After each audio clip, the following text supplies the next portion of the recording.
So we're going to get the chat box in there. We'll get started. Folks, welcome to Paranormal Roundtable. I'm your host, Josh Turner. Apparently there's nobody in the chat. I know that's not correct. Something's wrong with that. Trying to get some stuff done here. We had someone that was helping us work on the show, and he moved to LA to chase his dream of chasing a girl.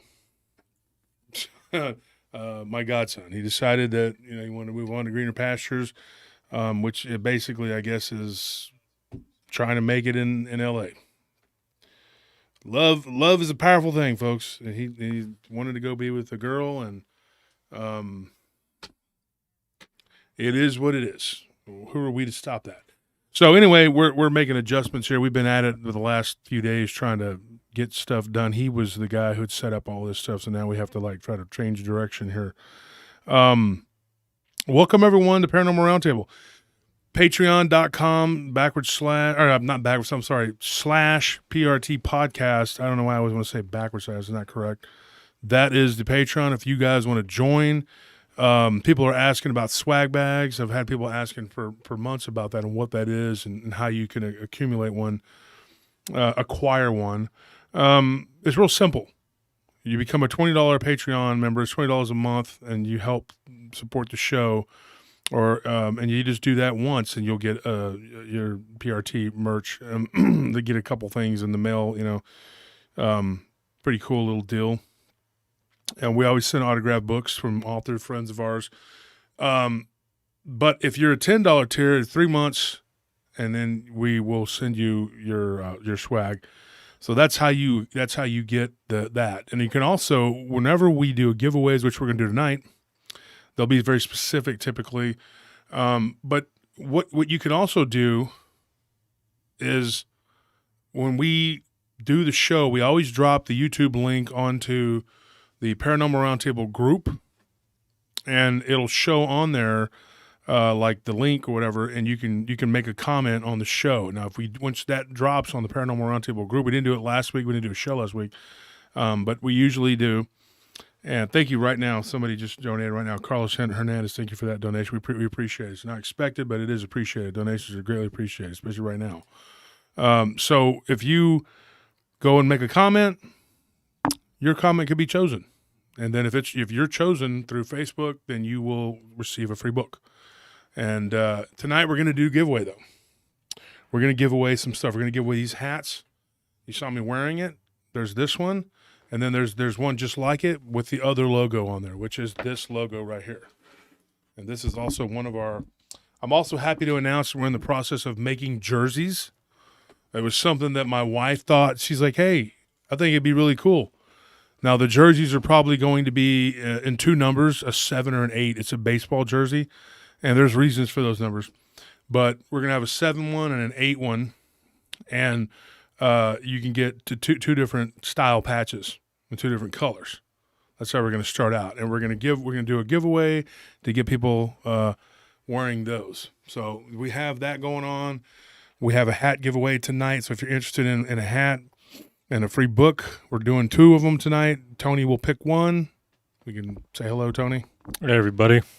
Yep. I'm looking through the comments right now, seeing who I like. Probably will be picking later in the show. So I'll be looking throughout the show. Hey, look at this guy. Inhumanoids of Barton Lindley. I think that guy's cool. I think we should give him an Inhumanoid shirt. I think we should send that with the Shasta and then make his day. I bet you if he would like some delicious Shasta Cola. The name Inhumanoids of Barton Lindley just screams Shasta Cola. I don't know. He was like somebody who would rather drink that than any other type of cola drink. Anyways, Grace W., thank you for that donation. So here's what we're going to do. We're going to get started here because I have a guest that needs to come on in about an hour. And I'm going to tell you right now, folks, he's going to tell you an incredible story. Thanks to Justin Decker for being in a bushcraft group with this guy. This guy just said, hey, he'll tell you the story. We'll tell you, he just said, hey, I had a weird encounter. And so thank you to Justin Decker, who's a listener of the show. I'm going to tell you right now, this folks right here, this is one of the hazards of training. People get a little careless. People are asking about it. Well, stuff happens. Okay. Nobody beat me up. I know there's a lot of people that are like holding their breath, like, oh, it didn't happen. He didn't get beat up. They want to see you fail. And if they can hear the sniff of Josh Turner, Wolf, especially down as Austin is Wolf. They don't know me as Josh Turner. Y'all know me as Josh Turner. But down here it's like Wolf. They're like, oh, somebody beat him up. Oh, and then there's others that are like, yeah. Some will gnash their teeth and others will jump for joy. But the fact is, this is just training. Anthony had one, 2 months ago? Yeah. He got popped in the eye pretty good by his own brother when they were boxing, and they got a little carried away, and his brother, bam, like, you know what? He's picked on me. That's what happens, man. It just happens. Now this right here, it just happens, man. Usually pretty good about not getting hit too hard, but sometimes objects hit you hard. Okay, and that's what happens. Could have been worse, but you should see the other guy. He's actually unscathed because I didn't go 100% on him. But that's okay. I forgive you. I just hope my neurologist feels the same way. I'm just kidding. I don't have a neurologist. Probably need one, though. Here's the thing, folks. I'm letting the chat fill up a little bit here before we get started. I have some really crazy stories to tell you, like always. All right? But I have a friend who's starting a sheep farm here. Now, the thing about sheep here in Texas is this is a cattle state. Texas is it's a stronghold for the cattle, association. I mean, it's strong here. They're associated with cattle. And so trying to really get people to change their taste buds and go to eat lamb and all that, it's a challenge. But he's got an idea for a sheep farm. Now, my uncle recently, he's selling his farm now, but he was raising sheep. And then he knows a lot about it. It's also something that my friend Loki did. He raised sheep. And can you put some of those 1877s in there along with those fever trees? And so it's a tricky venture. Now, I hate to tell this really crazy story going before people start to come into the show because, then they're going to miss out. But that's the good thing about being on the ground floor and getting in from the ground up. We're going to try and give you the goods. And here's what I'm going to tell you. When we were talking about this last night with our friend who came over for dinner last night and said, I have this idea for, and he's looking for a partnership, and we may decide one way or the other to go with this. But I'm doing other things too. Like I'm looking into the bull riding thing, not for me, but you can do these sponsorships for the bull riders, the PBR, and that's something else I've been looking into, and it's interesting. Some of these things, because it's kind of going back to my roots. I grew up the first 15 years of my life out in the country. And people don't know, but I talked like this for years and years. When I was a young boy, I talked like this. That is sort of a southern drawl mixed with Texas accent. And it just kind of sounds like kind of goofy. So when I went to the city of Austin, people said, you talk funny. You sound like you're from the country. I said, yes, I'm from the country. This is how I sound. And they said, man, you're a big dummy. We live in the city, we breathe smog, and we eat everything from the grocery store. You're dumb. And so I had to learn to try to kill the accent, and I had to literally consciously learn to talk because I didn't want to be called big country. And so I said, they call me Wolf. And they say, oh, yeah, you sound like big country. You sound like dumb. You're dumb. You'll grow your own food, stupid stuff like that. You dumb. I live in the inner city where you sling drugs. You're stupid. You're the one losing. I'm like, yeah, okay, whatever. I'm like, I was sending postcards to people. This city got big buildings. I like food by it. No, I'm kidding. No, seriously, it was hard. But the thing is, getting kind of back to your roots, it's like, it's something that, bless you, please don't do that again. I understand how people can, they think you're some kind of hillbilly like Hick. And I had somebody in a group the other day that said, and he literally said this. He said, Josh Turner is the only paranormal podcaster from the South that I listen to. And he said, because I don't have an accent. And I don't know how to feel about that. I thought, You're one of the good ones. I'm one of the Yeah. of those people. You're one of the good ones. Now, recently, you know, this guy that was living with us, my godson, his girlfriend came from L.A. and she went back to L.A. and was like posting, "I survived the South." Like, you were in Austin, okay? It's one of the most liberal cities on earth, and you're talking about you survived the South, okay? That is like people who think that we're down here and we're like Wrong Turn or something. You know, it's like you go down the wrong way, ain't no telling what could happen. Wow, that's awesome. Thank Tony for that. I don't know why he's even doing what he's doing, but, well, he's doing it. And so we said wrong turn, then the camera falls over, and then you see this, you know, hillbilly. Hey, what's up? What are you doing over here? Now, look, the thing is, they think we're some kind of hillbilly hickish people, you know, and so if you're flying in, you come to Austin, you're here. Well, of course, I was here for like 2 weeks, but if you fly into Austin and you're here, you get a pretty good feel that this is not a place where you're going to be abducted by hillbillies that are inbred. Okay? Pretty cosmopolitan. It's like the 9th largest city in the country. Hello, you know. But some people want to put things in their head and believe whatever they want to believe. They're going to do what they do. But I'm here to tell you it's perfectly safe. Now, you might get into some inner city problems because we have big city, inner city problems. We don't have hillbilly abduction problems that I know of, anyway. I don't think we have, you know, up to this point. But, you know, I guess it could happen. Just remember, you come to Austin, it's a different ball of wax. That being said, a friend of mine says he wants to buy a piece of land right outside of Austin. And what I told him was we have coyotes here and hogs. The coyotes here can be, I mean, they look like small wolves. And I'm not joking. Am I joking about that? They get pretty sized up, and the hogs are insane themselves. Hogs are insane. I mean, they're just breeding like crazy and eating everything that they can. Mm-hmm. And when you take those two populations and then you mix coy wolves, we have coy wolves here. And I know they exist. I've seen them. I've seen a big old pack of them when I was working out at Row Lane. And then you start looking at these animals and you're going like this, these are not natural and they're not afraid of people. Then you have this other thing going on. And this is something I didn't tell my friend about because I didn't know if he would, you know, just think I was pulling his leg or something. He doesn't really watch my show.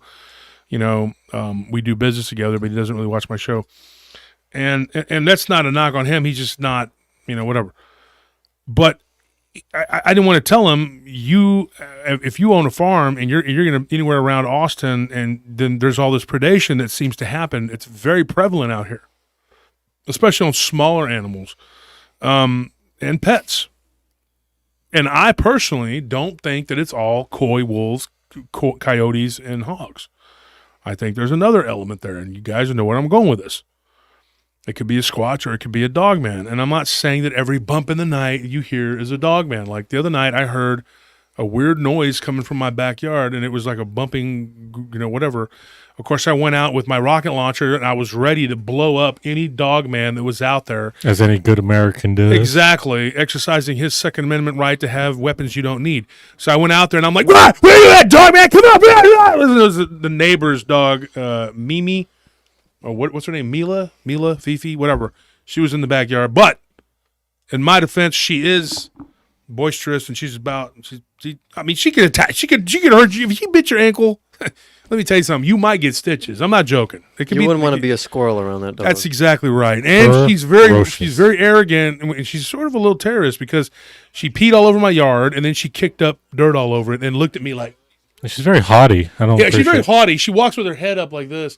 But luckily, our neighbor Mark came and he saved us from her, but also saved her from me because, of course, I was getting ready to RPG. Boom, you know, boom. But I didn't do it. I resisted the urge. But the fact that Dogman could be in the neighborhood lurking around is always a real threat. All joking aside, now here's what I'm going to tell you. I had a friend. He was Lebanese. I used to work with him, and he sent me a message about 2 weeks ago. And he said that his brother Ali wanted to give me a story, and so he did. And the story that he gave me was absolutely terrifying. And I'm probably going to put the long version of it in my book because there was this whole sequence of events that led up to this. But I'm going to tell you what happened. Okay. Somebody just says, woo, another stream. Got any The Hills Have Eyes stories? I'm interested as a city slicker from New York. Okay. Now, that's not to say there aren't people that live outside of this cosmopolitan area that are like that, because I've met some people like cousins. You know, it's like, this is my cousin, sister, aunt, girlfriend. And I'm not joking. Okay. I am not kidding about that. Like, I literally met someone who dated their aunt, and that was through a mutual friend. And even the friend was like, and they tried to give us a chicken, which is, I'm not going to even get into it. It was just a whole weird thing. And we're like, we're not here for that, you know, whatever. But anyway, weird stuff. Okay. But this person, they were in Lebanon, up in the hills of Lebanon. And the name of the town escapes me. I don't have my notes right in front of me. And I'm actually having problems with my phone because modern technology is so amazing. So anyways, the story, though, I got it in pretty much the gist of what happened. And I'm going to lay it out there. And like I said, I'm probably going to get into it in my book because I'm about, I think, 17,000 words in or something like that. So we're moving along. It'd help if the witnesses would make it easier for us. But what happened was the city they lived in was called Jannah or something like that, but it was up in the hills, and they had an issue with predation. There was a white creature that would come out of the hills, and it would literally attack their sheep.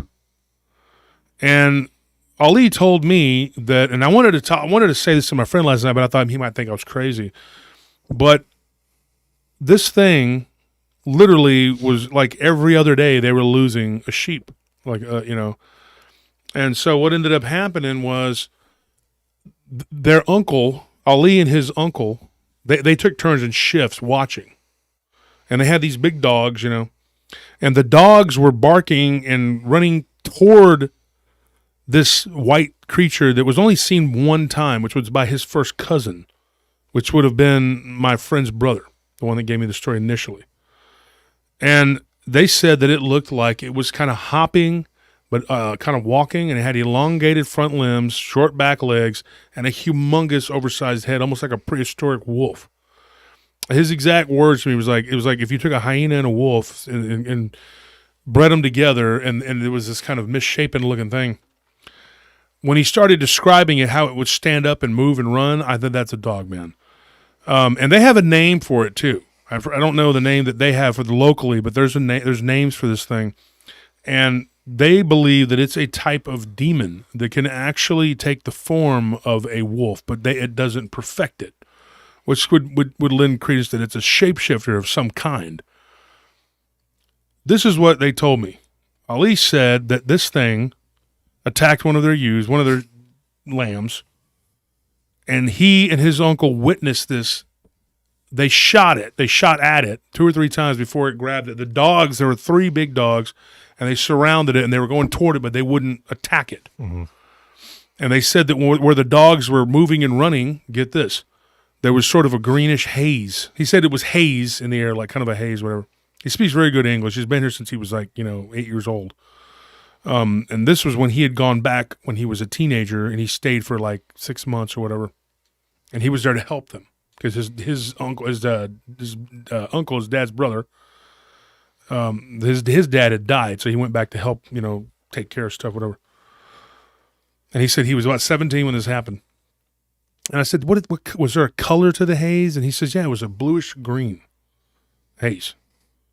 And I said, green. There you go. Very weird. And it was kind of surrounding this creature. This thing literally opened its mouth. Thank you for the donation, Dina Land. Thank you so much for that donation. And who else? Did we miss JFA? Thank you for that donation, JFA. This thing opened its mouth and literally, my words, the way he described it was like it inhaled, like it engulfed this lamb. Like starting from the back part of it, and the thing was just, screeching, screaming, And then when it took the first pull, like to bite whatever, it bit it in half. So this lamb was still alive. Then there was like half of it, and it just collapsed. Boom. And they watched this happen. And then one of the dogs went at it and tried to bite it. And when it did, it took a bite at it. It turned and it bit the dog on the back of the neck and took it and slammed it. And the dog broke like this. And then it just kind of stepped backwards and was gone. And it looked like it went woof, like it disappeared. Into the haze, kind of just. Yeah, but then they saw like this sort of blurry looking thing going up the ridge, which is almost like the cloaking thing that we've talked about. Now there's more to it. They eventually, and I'm gonna get into this story in my book. If you get the book, you'll hear it because I'm going to put this one in there. It's one of the ones I'm planning on doing. But it was, there was some more stuff to it. But you're thinking, imagine. I saw what I saw when I was 15. But, imagine being a 17-year-old. Your dad just died. You have to go back and help clear up the business and everything. And what happens? You have to witness a lamb being bitten in half by some sort of, I don't know what the word would be, preternatural demon, primordial demon. I don't know what this thing would be. I don't know. And so I was on Facebook the other day, and I earmarked it, and I just said, you know what, I'm not even going to mess with it. But there was a big debate, is Dogman flesh and blood? Is Bigfoot flesh and blood? Yes, but also no. Because what kind of creature comes out and has like a weird haze around it, can literally kill a dog, bite a lamb in half, back up, become basically invisible, then pixelated, and then go up. That were my words because I asked him. I didn't lead him. I just said, "Is this what happened?" And then it went up the hill, and then of course I said, it was this one guy, and I gave him the name, and I told him is that who it was? He said no about 4 or 5 times. After the 6th time, he said it was him. So I believe that was who it was. It was the Dogman Whisperer that did that. I'm pretty sure. Oh, I'm kidding, folks. Makes perfect sense. Yeah. He's like, I did this, and then I tried to throw you off the trail, but to pretend that it's actually flesh and blood. Well, it's flesh and blood enough to take a bite out of a lamb. Okay. But it's also metaphysical enough to disappear up the side of a hill. Pretty freaky. It's pretty freaky stuff. Like I said, there's more to it. There's some other stuff. In between kind of thing. And that's why I think we've always been saying is there's a very obvious in between kind of state that they are. Mm-hmm. They either access or have access to that we just don't understand. Intermediate. Yeah. And just you hear too many stories on either side where it's either physical or spiritual. And, to say it's one or the other really at this point without any concrete evidence would just be hubris, really, to think that it when really you can't even prove it. And it's not like, you can go out and have experiences every day because, to be honest, I just don't believe you if you say you do.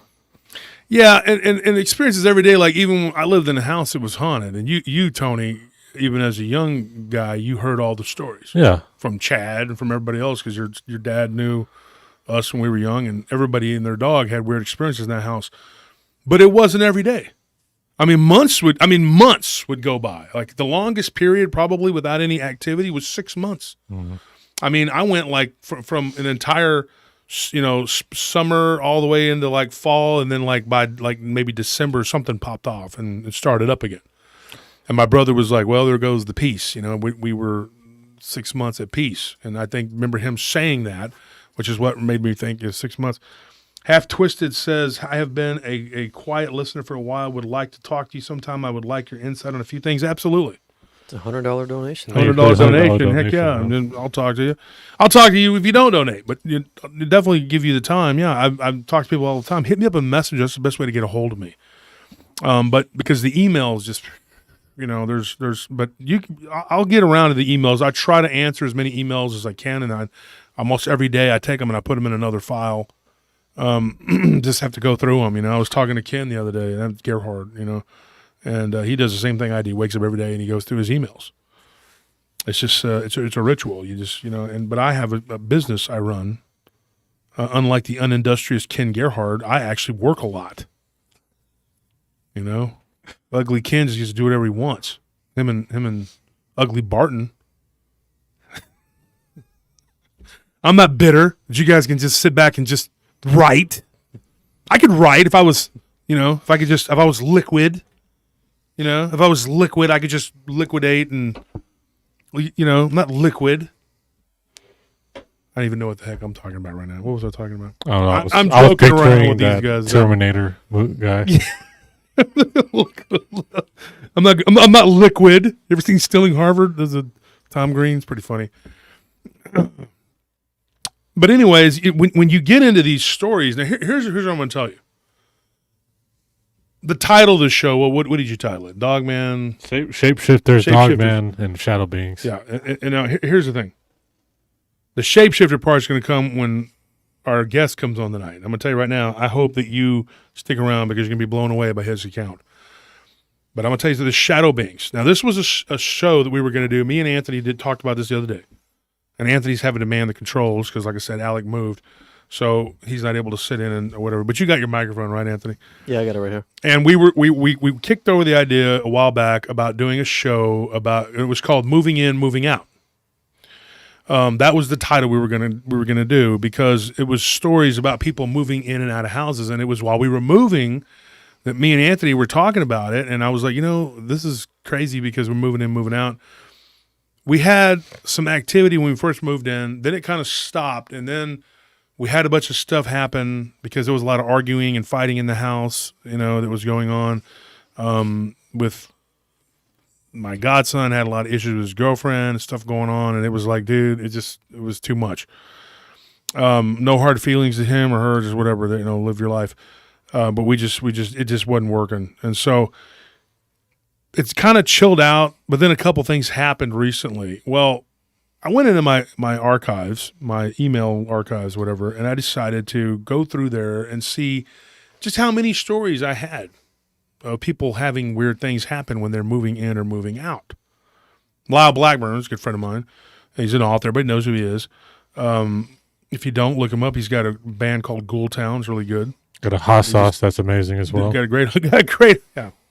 He's got a hot sauce that's amazing, and his band just played a gig not too long ago. Did really well in Dallas. And he spoke at my conference. We rode up there. A good friend of mine. And he was telling me about the weird things going on in his house that he moved into about 2 months before I moved into my house. And some stuff was happening. And so I looked it up. And I'm going to start with this. These people, the one with the spider was Toronto, wasn't it? Yeah, I think so. Okay. These people, they gave us a story. And they lived in Toronto, Canada. And they were moving from Toronto to Montreal. And it was for a job. And this guy, they had never had one paranormal incident. They lived in this place for 2 years. 2 years. Not one paranormal incident. Nothing. I mean, not a cup moving, falling. I mean, not a, the door closing, nothing. Nothing. He said there weren't even any sounds or anything like it. It was nothing. And then he said, we had a bunch of boxes packed, and we sat down on the last 2 chairs in the living room, and we were, what does it say here? Where? Somebody said they're unsubbing now. What's going on in this chat room? They were joking. Oh. Yeah. I don't know if they're arguing or what's going on here. No, they're just joking. Okay, well, keep an eye on any problems, arguing, whatever. I'm reading it. And then Hussein, thank you for that $5 donations. How's it going? Well, it's going. It's going. Trains are moving. It's going. Always move. But here's what happened. And this guy, he says, dude, I've never in my life had an incident. And his wife's friends want to turn him on to my show. And thank you for that. But he said that they were sitting there and they were staring at both of them at the same time, stared at the same box. And right there before their eyes was a tarantula. And he said it wasn't a normal spider. And Anthony, I told you, you know this story. Yeah. He said it was bigger than his hand. He was like, it was huge. He goes, I have big hands. He goes, I played basketball. I even played a little bit of college basketball. And he said, I got humongous hands. And this thing was big. I mean, it was big. And he goes, and we both kind of were taken aback. We gasped. And he goes, me and my wife, he goes, he was 25, she was 26. They were in their mid-20s. Now he's almost 40. So it was years ago. And he said, dude, I just couldn't believe what I was looking at. I've never seen a spider. He goes, I don't even remember seeing a spider in that house. And there's this gigantic tarantula there. And then he says, dude, right before our eyes, this thing started to shake, started to vibrate. He's like, and the next thing you know, it was shaking really fast, and it was just like, what are we looking at here? And then it just started to just fade, and then it just faded to where it was like it became slowly invisible, and it was gone. Ugh.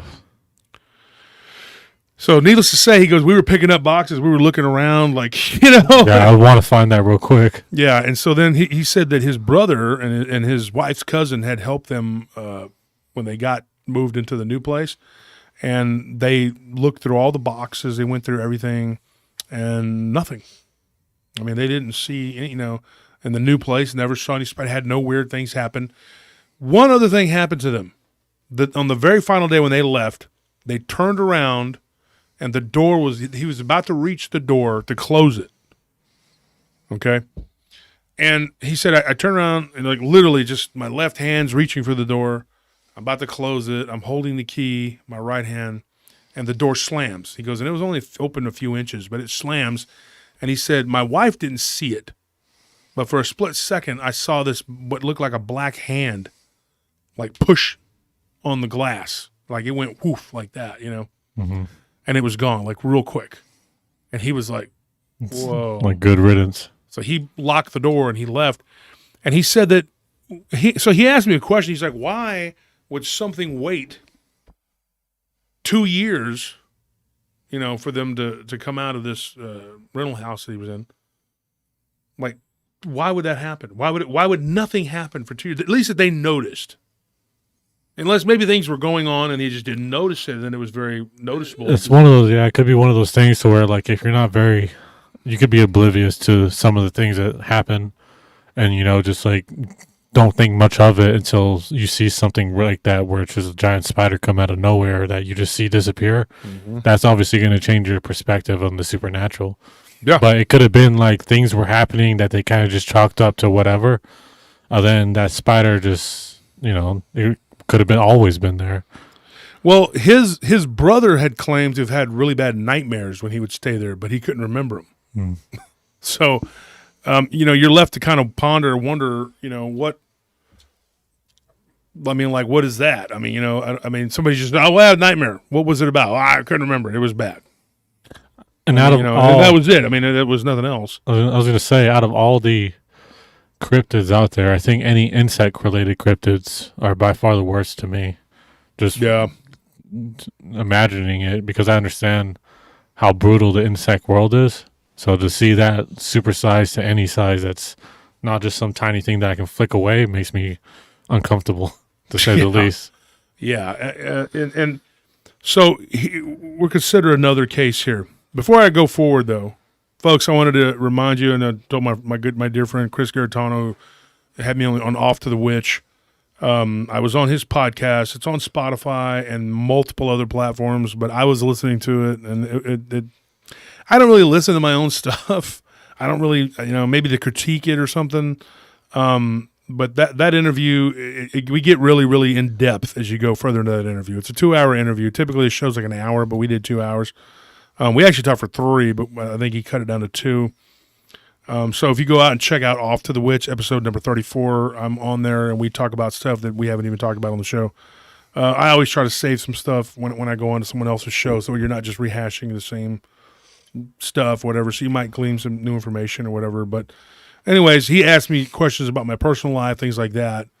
I opened up about some things when I was a child, stuff like that, but it wasn't like, Anyways, go and check it out. If you want to hear some more content, go check out Off to the Witch with Chris Garitano. Guy wrote a screenplay for Texas Chainsaw Massacre. He's a very cool guy. He got a lot of stuff going on. Had a show on Travel Channel called Strange World. He also was on Amazon Prime with the Montauk Chronicles. Guy produces a lot of content. So go check him out. So anyway, that being said, the next story I was going to tell you, now this is weird because me and Anthony started talking about that, about the whole, And Anthony's like, well, does that happen? Do we get a lot of stories like that? Not really, unless you're looking at like, over the course of several years and you have enough to do an hour-long episode for sure. Like one of the hour-long shows. Yeah. But we don't. Right now, we're so bogged down with work, we don't have time to do that. We're fortunate to have time to. All of us have to work tomorrow. Okay, so I got to go tonight. I had to get work out of today. here. You had to work today, and I got to go home. Maybe grab a bite to eat. Hour later, go to the gym, do legs, which sucks, and then go home, go to sleep, get up tomorrow. And then me and Anthony got to move furniture, and then he's got to go work for an entire day and night. So this has become our life. And then on Sunday, I got to watch the Cowboys beat the 49ers, which is going to happen. I mean, you people can say what you want. Niners haven't played anybody with a winning record in 11 games. They've won 11 games. Yay! The only team they beat was the Dolphins. It was worth it. I think us in this room could probably give them a run for their money. They played the Bills close. So what? That's in the same division. That's what happens. Them and the Dolphins. But that's the only team they played was any good. The Cowboys are going to show them a different level. And even if they win, it's not going to be easy. So, anyway, that's my take on that. Let me move on here. There was a story we got out of Gary, Indiana. I went and I looked it up, and I thought it was another town, but it was Gary, Indiana. And this woman, and she was moving. And she was moving to another town in Indiana, and I can't remember the name of it. But she said that she lived there for years in this house. Had never once seen anything weird other than she had one incident where she thought something sat on the bed with her, which is it's very common. My mom used to say something would sit on the bed with her. And so, thank you for that, Brandy Collins. Appreciate that donation. So this 49.99. 49 point. Yeah. Well, so yeah, probably 49-9 will be the score, Cowboys. But here's what I'm gonna tell you. This incident was really crazy. She was sitting there, and she back then, like I was telling Anthony, she was reading a Reader's Digest, and Anthony probably have no idea. No, I know. I mean, like, it wasn't totally before my time. Yeah, and so we were sitting there talking, and she's like, "Well, you probably don't remember the Reader's Digest." And I'm like, "I'm old enough to remember that." And I remember that they were always in the bathrooms.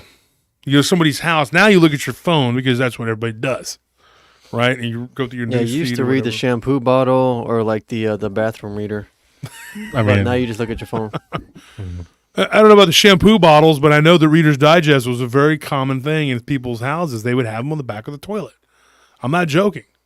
Now, you sit down, you're like, what do they got here? And once I went to my friend's dad's house, and I saw Fate magazine, which I thought, that's cool. So I was thumbing through that, and that's actually how I found Fate magazine, was in someone's bathroom. I'm not joking. So, she had a Reader's Digest. She said, I was reading the Reader's Digest, and I was just looking, reading the articles. And she says, I hear this bump, like a thud. And she says, I look down. She's like, I'm sitting in my recliner. The living room is just full of boxes. She was in her den, full of boxes, waiting for her two sons to come the next day to move the rest of it, get it done. And she's like, we had everything out. She's like, I was going to sleep on the recliner. She's like, and I was getting, drowsy, getting ready to put the Reader's Digest down. And she's like, and I pull the magazine down, and I look, and she's like, there is a black snake just bobbing, like right there, like kind of, and she could see, it was lifted its head up, kind of looking over the box. And I said, was it a cobra? What kind of snake? She's like, no, it was just like a black. She's like, the closest thing I could say, it looked like a water moccasin. ooh. And she's like, and I don't know why it would be in my house. So she freaked out. She closed the recliner and then kicked the box over and jumped up. And she ran out of the room, and she looked around. And she had a lamp that she didn't have a regular light or whatever. And she took a flashlight and started looking around, around the boxes. She called the police because she didn't know what else to do. And the two officers show up, and she knew one of them, she was young. And so it's like, she knew one of them, They showed up, started looking around, they turned over everything, called the animal control. Nothing. Couldn't find it? Couldn't find it. Never saw it again. Don't know where it went. Don't know what happened to it. Did she say how big it was? She said that it like when she kicked the box over and she saw it kind of move between two boxes, she said it was almost 2 feet long. It was not a small snake that could have hid. Yeah. And they went through the whole house, looking through all the different rooms, and it was just there was no snake. Like, and this just happened, before she moved out. She did say, though, the night before the snake thing appeared, and consider this, she had a dream. There was this guy that looked like a Civil War soldier, which we've heard stories like this before. He was wearing like a Union uniform, and he was just standing there staring into the wall. And she woke up, and for a split second, he was standing there. She could see him, and it was gone. Prior to that, she said, other than that, she felt like something had sat on her bed. Actually, I think she said it happened more than once, but she said nothing else other than that until that night before she moved out, and then a couple days before. I think it was like a day or two before that when she saw that weird. But it makes you wonder, what is it about moving in or out of a place that makes these things happen? Well, the first one sounded like it was happy that they were leaving. Like, don't come back, shut the door, like, just stay out. But this one maybe seems like, I don't know, because it's like, it doesn't really seem like it's trying to scare her away from, like, the place or anything like that. It seems like it's kind of comfortable with her being there. Mm-hmm. So, then, but I don't know why they would send a snake to try to talk to her or conversate with her or freak her out into staying. Like, I don't understand the game plan there. A lot of this stuff that you you hear about, it doesn't make sense. Sugar Butcher says loved Fate magazine. I did too. So I just saw water moccasins are super aggressive. So. Yeah, they are. We had one over at where was that at, Anthony? Down by the lake when we were working. And it sat in your chair, didn't it? Yeah, you almost sat in it, didn't you? Yeah,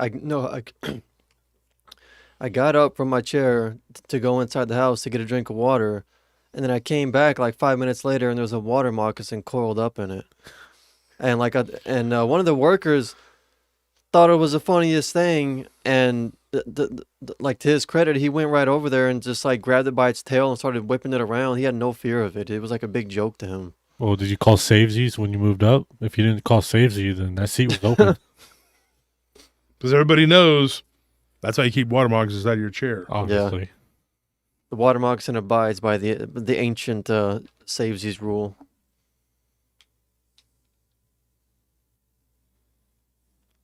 Corley Canner had just made a statement here, and I was going to... Corley says, I stayed in a house where a ghost would come in my room and sit on my bed. You could watch the indentations of its feet on the carpet as it walked over, then feel it sit on the bed next to me. Oh, my gosh. Yeah, I'm good.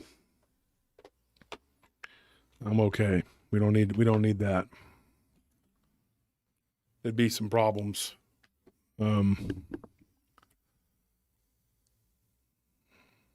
Yes, Justin says we always had Reader's Digest and Reader's Digest abridged novels. Yeah. I think everybody had a TV guide and a Reader's Digest back then. This was before the internet. You couldn't just sit there on a mini computer and look at whatever.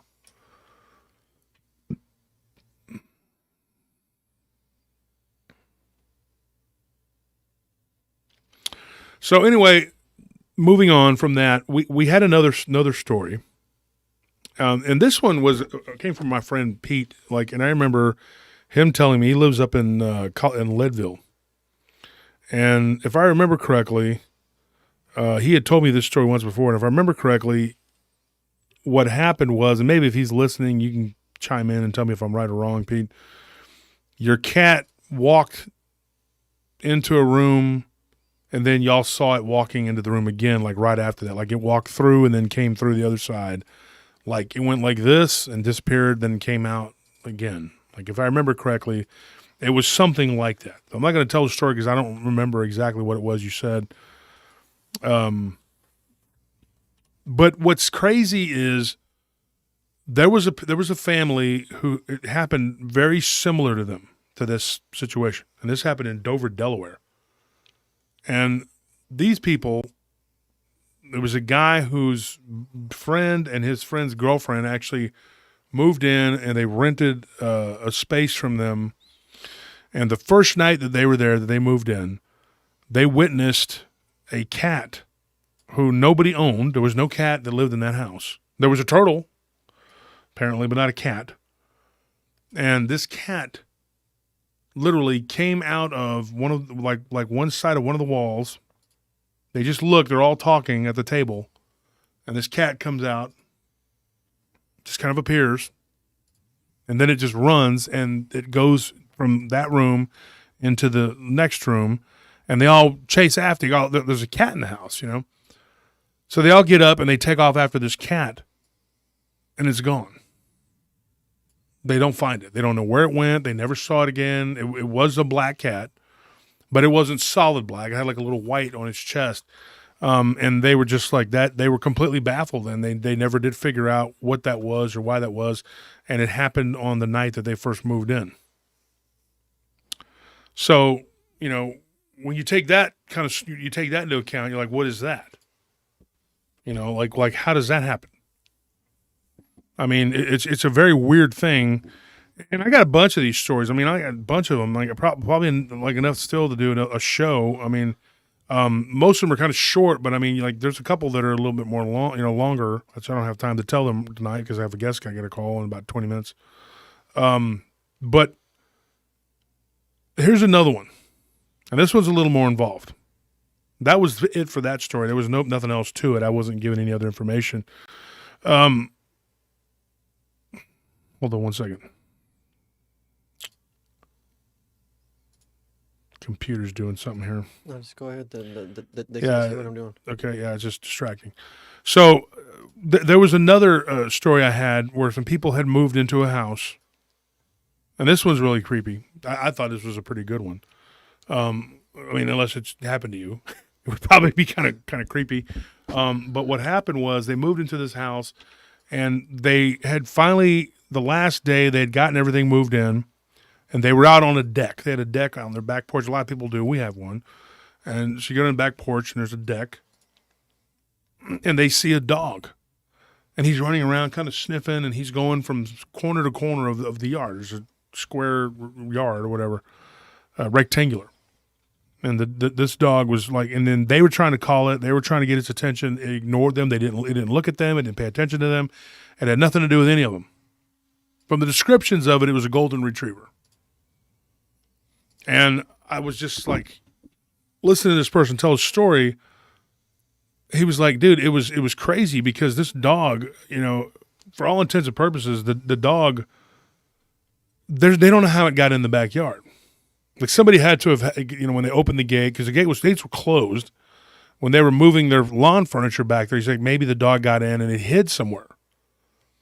But the gate, but there's nowhere for it because the deck it was very low, and it had like it was closed in. Mm-hmm. There was nowhere for this thing to go underneath the deck.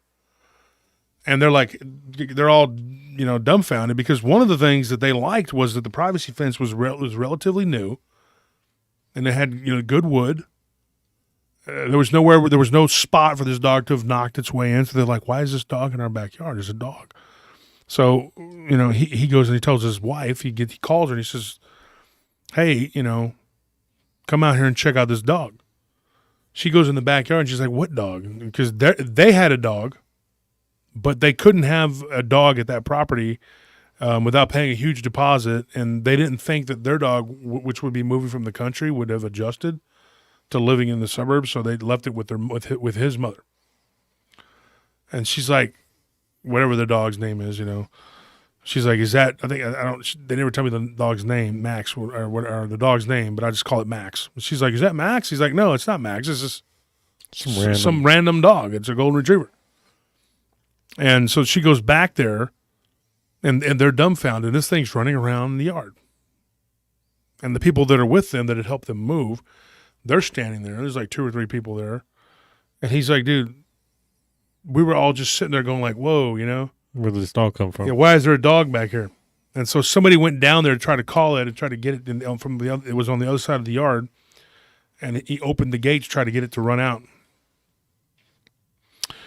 Well, I mean, that alone wouldn't be weird, too weird, because I mean, what if somebody It's still was practical moving? enough to where Yeah, you can somebody could explain have it. left the gate open and the Yeah. dog ran in. And I told him that. I said, what if what if somebody's BSing? What if one of your friends just never told you, hey man, I left the gate open? Or And just then he simply went back and forgot, closed you it know? later, and he Yeah. forgot, and the dog was in there. And he's like, yeah, that doesn't explain how the dog just disappeared. Oh, It went to one part of the yard, and it vanished. Like it kind of went around the corner a little bit, and then it just was gone. So they all kind of go down and they look. Only one person had the vantage to see the dog actually disappear. Everybody else just kind of went around the corner. There's a little bit of a side yard right there where they couldn't really see, but there was nowhere for it to go. But the person that was down off the deck, because there's a few steps right there, they could see around the deck. And he said, I had a vantage. This guy told his friend, I had a vantage point. I saw it. It went right into the ground. Like to the fence, down, like part of it was in the fence and part of it was in the ground. And the dog was gone. A very flesh and blood, I'm like a real dog running around the yard to just disappear, just to being gone. Now, here's what I found out. This person told me they did a little investigating. They didn't just go, oh, well, we got a dog that just disappeared, blah, blah, Talk to the neighbors. Turns out that they had a dog named Scraps. The people that lived there before. Mm-hmm. And it had died about 3 or 4 years before that. The neighbors had never seen anything like that. None of the neighbors had ever seen this dog after it had died. They never saw a ghost dog. And they even went so far, one of them was still very good friends with the former neighbor, and that he had moved out because his wife had died suddenly. And they weren't very old. They were like, they weren't very old people. They were like in their 30s. His wife died. I think she had something wrong with her. Well, obviously, if she died, she had something wrong with her, but she had some kind of heart condition or something like that. Did the dog ever go up to them? Well, no, it didn't. And they never saw it again either. The weird thing, though, is like it happened as they moved in, and then it never happened again. So the neighbors contacted, and said, hey, a really weird thing happened. We think that Scraps was in the backyard. And this guy told them that he had seen the dog several times, the former owner, since the dog had died. Something weird had happened. The dog didn't live its full life. It something had kidney failure or something happened to the dog. I can't remember what it was. He said, like it ate something or did something and it shut down its kidneys or something. And so the dog died, and then a couple years after that, his wife passed away. Then he moved. So when these people moved in, they had no idea that this guy had a dog that was a golden retriever that was running around the backyard. I mean, they had no way to know that. The spot where the dog vanished, I think you can, put two and two together. I'm guessing. That's where the dog was buried. Yeah. So, yeah, I mean, and I say it because it was weird, because we were talking about, how we go kind of organically on this show. It just kind of goes and just whatever happens. We're talking about these shadowy creatures, that just, appear and disappear. And then here's this dog, But I got another one. And this one's about a dog, too. These people had just moved into a house in Hartford, Connecticut, which I don't know why you live there. But some people. Anyway, I'm kidding, all right? I'm kidding. Okay. Anyways, this guy, he gives me this story. They moved into a what do you call it, a townhome. And he says the first day we were there, our children started saying that their little dog was yapping, that was my words, and chasing something up and down the stairs. And the kids said that there was a black dog that they had seen in their house. And so the guy the dad, his name is Jacob. He didn't care if I used his name or whatever. Jacob said, look, there was a dog that was playing with our dog. He goes, I saw it one day in the hallway. It was a little black dog, kind of poofy haired dog, a little mutt looking dog, but it was real cute. And he said they were playing, and I look up, and just when I look right at it, it kind of vibrated, and it was gone. He said that was like maybe the third or fourth day they were there. And then he said that there was one other incident that happened where his youngest son woke up to, or it was his youngest daughter woke up to a dog like at the foot of her bed making noise. And she looks over and she sees this little black dog there. And so she kind of called it toward her. The dog took 2 steps and it was like he was panting with his mouth open. Now get this. The dog's eyes just started glowing red. So she totally got freaked out. And the little dog they had slept in the parents' room or whatever.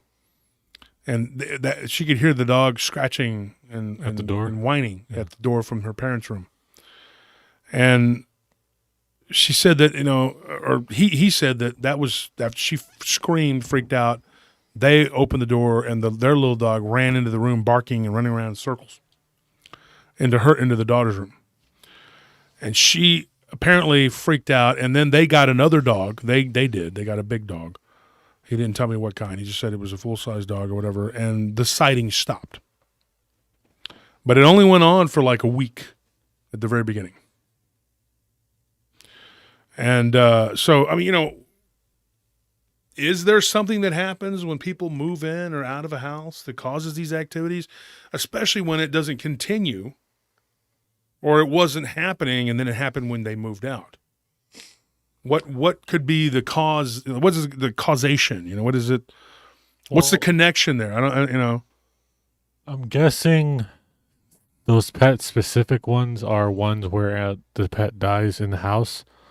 And then, as seen if it's a new family entering or like if it's the old family returning, it could be something like that.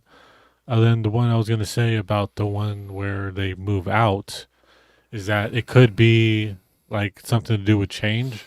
Like they don't like big changes in environment because it changes too much of the energy maybe and affects however they do what they do. So maybe that's why they wouldn't want you to move out is that, it might affect the energy of the household or the energy of the area so that it might make it tougher or more difficult or just make it more, hazy for them to do what they do. And they may not even show up at all until you start messing around with, their way of living. Mm-hmm. And consider this. And I'll start with you, Anthony. Living in we still have that place too. We have an apartment at the Dogman here in Austin, and we also have a house. But my brothers are living there. But how many times did you see our pets that had passed on, like either in the corner of your eye or straight on? Start with you, Anthony. Me personally, I think I only ever saw Bowser like after he passed. But like I was in a dream state, I guess, like in that state where you're dreaming, but you're really not dreaming. You're kind of like you're out of your body, kind of, but you're in your body because you're seeing what you're seeing is actually there, but it's just like you're in a state of mind where you can actually see it. But like I was asleep in my bed after he had passed, and like my door opened and he just came waltzing in there and jumped up on the bed with me, and I started petting him, and then I woke up like still doing that motion, but he wasn't there. Yeah, I dreamed about Ivan after he passed, and when I was living in that apartment. Ivan was my mastiff, and just like this one said, they had the dog for 15 years, or what is it, 16 or 16 years. My dog was 15 years. That's a long time to have a big dog. Yeah. And I loved that dog. And I remember him coming to me a couple times. And, one time in particular, I was going through a really hard period, and he comforted me. And then he, I just petted him and told him, I loved him and whatever. And then he did what he always did, which was argue with me and start lecturing me and telling me to put down the meth pipe. I was like, dude, I will when I'm ready. I'm joking, folks. I've never, ever done meth. Just kidding. And that was taking a dig at you, Anthony. I'm joking. I'm not saying that you were doing drugs because you saw Bowser, but come on, folks.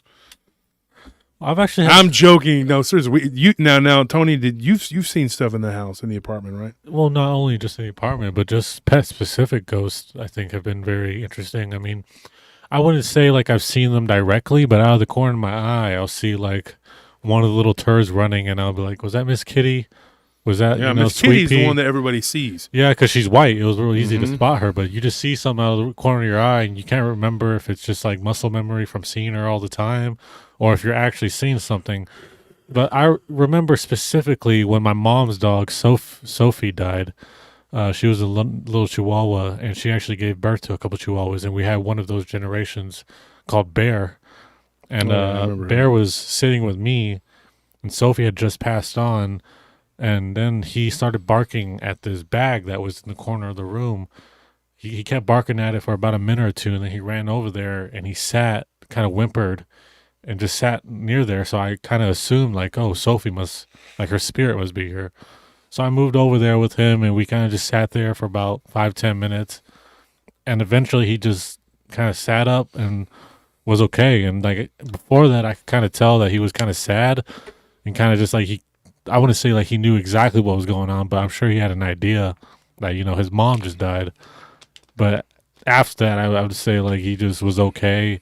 And, like I remember thinking like he's a lot more intelligent than I'd give him credit for. And like I could tell that whatever happened gave him peace of mind, at least, to where like he wasn't as depressed as what I noticed him to be beforehand. Mm-hmm. So like it's always funny to me to see like ghosts of like animals, because you can tell like they really care enough they still come back. Because I don't really hear anything about like malicious about like animals that like that your own pets. No.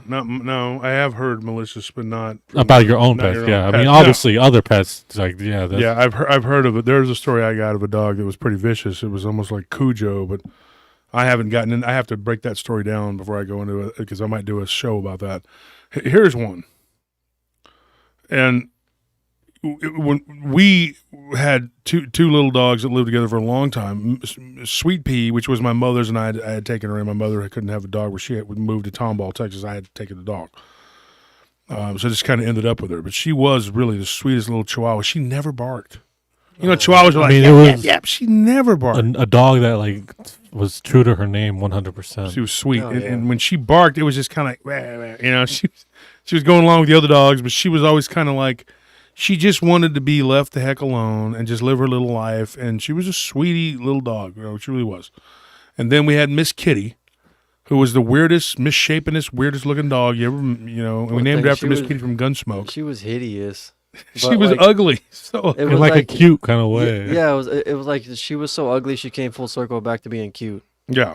She was like, like a gremlin. She was horrible, and she smelled bad. She smelled so horrible. But that's D, because my brother would never bathe her, and he kind of took on like it was his dog. And so we're like, well, can you bathe it? Miss Kitty doesn't like being bad. I don't give a crap what Miss Kitty likes. We would like to not smell her. But Miss Kitty, her breath was bad. But here, Miss Kitty, when she passed away, I was walking down the hallway, and it was like maybe a week or so after I was on that. She died when I was on that trip. I had to take that. It was started out as a business trip, but then we turned it into a vacation. And you guys were at home taking care of the business, and y'all two, and my brother, and me and Scorpion and Nelly and my friend Chris were out doing driving all over the country. We came back because I was in Oklahoma, and at that point, we had parted ways in Denver. He had to go back to work.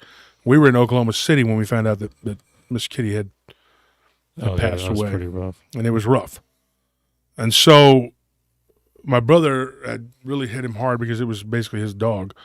Me and Scorpion found Miss Kitty when some kids were throwing rocks at her and killed a couple of her siblings. The urban area, bad area where we lived, that was just kids don't care, Boredom begets violence. They're just like, look at that dog, I'm gonna kill it, So they were doing what they were doing, and so we rescued her, and she just stayed. My Mastiff looked at her, and she was about this big, and my Mastiff was this 130-pound monster, literally a monster. He was like eating pit bulls. That dog was crazy. Not crazy. He was crazy, strong, tough. He was very well behaved. But he took a liking to Miss Kitty, and they became pals. And then I always had a connection to her because, you know, when he died, she was his friend.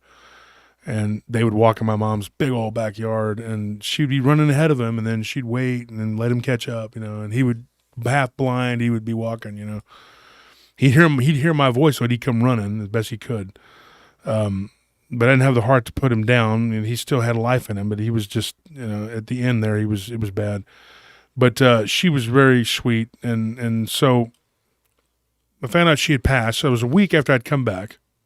I was walking through the hallway, and I see this little white blur running with Baby, who is my wife's dog, who is, what is she? She's Schnauzer and Dachshund or something like that? Another ugly Yeah, I dog. think so. Yeah, something like that. My wife's listening. She'd probably correct me. I don't know what she is, but Baby was very comforting to Miss Kitty as she was dying. That's just Baby in general. Baby is a empathic dog. She's an empathic dog. If you're having anxiety, she'll run up to you and try to help you. She's like, when I was sick with COVID, she kept just checking on me. She kept coming in there, hey, you know, you okay? And she just was all over me, you know. Once I got well, she was like, yeah, you're good, whatever. She, you know, but she's like the motherly kind of dog. But she was playing with something, and it looked like a white dog. And I'm not kidding. And there was a black spot on its back, like Miss Kitty had that coloring. And I looked, I said, that's Miss Kitty. And it was gone. It was like in a flash. And then my brother saw her. Scorpion saw her. Nellie saw her. We all saw her. I guess you didn't, Anthony. I thought you did, but I guess you didn't. No, I don't remember seeing Miss Kitty. Just Bowser. But we all saw her. And then Sweet Pea, my wife saw Sweet Pea. Scorpion saw Sweet Pea. I saw Sweet Pea.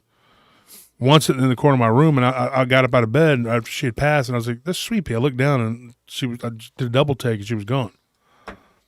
So you know, you see these animals that pass on, you know, and then there was this one that was kind of, we had that dachshund. It was Anthony's Bowser, who was a dachshund, you know, about this long. He's black, and I would see something running around with the pets that looked kind of like that size. It seemed to be pretty benign. But you know, it didn't really seem to cause any problems, but it was running around the house. So I don't know. But anyway, we're going to move on, and you know, we're going to call our guest, and he's going to tell you something that's going to blow your socks off. Let me get these. These are our headphones we got here now.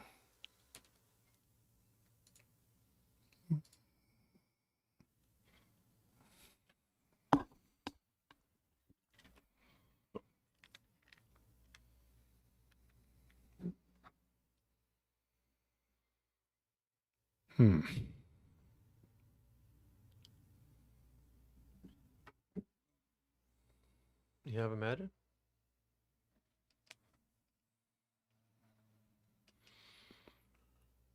Okay, here we go.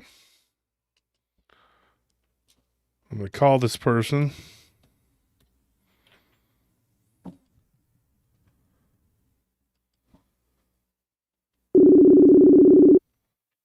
It's a little bit quiet. Can y'all at home hear it?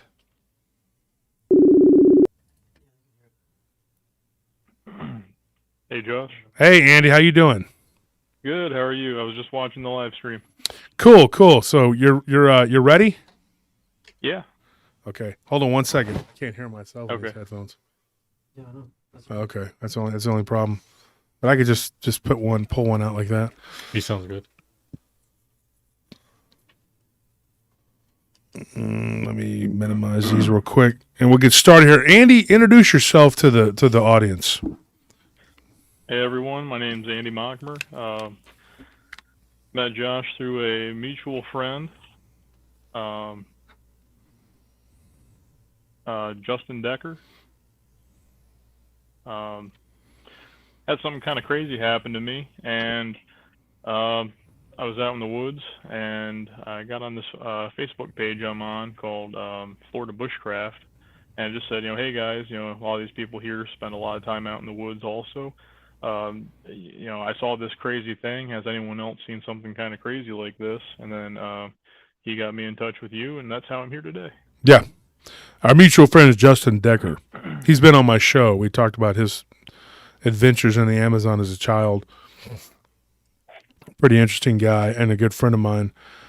So, Andy, your story, like that night that Justin had sent that information, I was like, dude, he goes, you have to hear this guy's story. So, of course, I did. And then we started talking, and not everybody that I get stories from do I go down the rabbit hole like we did. Like a lot of times they'll just give me the story and that's it, or I'll just read their story, from an email or a message on Messenger or whatever platform, and then that's it. I might ask a couple questions and then I go on. But your story was intriguing, and then we started going down the rabbit hole. So here's what I want to do. I want to start off with your story that you told when you and go ahead and tell us how it came about that you were on that page or whatever. Like what happened exactly? Okay, so I live near Sebring, Florida. There's a state park nearby called the Highland Hammock State Park. And for those who aren't familiar with the term hammock, like I wasn't when I first moved down here to Florida, a hammock is basically a wooded area. Think of it kind of like how an island is on the ocean, but it's an area where it's mostly swampy and grassy. You'll have this outcropping of like a forest-like area. So that's referred to as a hammock. It's like an island in a swampy, grassy area, kind of. So Highland Hammock State Park in Highlands County, Florida. It's just kind of a big wooded area, more or less. Swampy, nasty stuff all around. But it's a lovely state park, and there's lots of trails. I think off the top of my head, I think there's like 20-some miles of trails to hike through. Jeez. It goes out through like old pine forest, goes through cypress swamp, all basically all sorts of terrain. But it's wonderful to go out there and hike. It's beautiful scenery. It's a lovely place. So I was out there hiking. I think it was on the Ancient Hammock Trail, where that ties on to what's called the Plum Trail. So I'm always very aware, especially when I'm alone, because there's lots of hogs. There's cougars, pumas, whatever you want to call them, bobcat. There's all sorts of large animals out there. And oftentimes you'll see lots of signs of hogs on the trails. The wild hogs that live out there will use the trails like roads, more or less, to more easily navigate the area. So you'll be walking along and come to a spot where the trail's half rooted and dug up, where the hogs have been rooting around, eating roots and whatnot, stuff like that.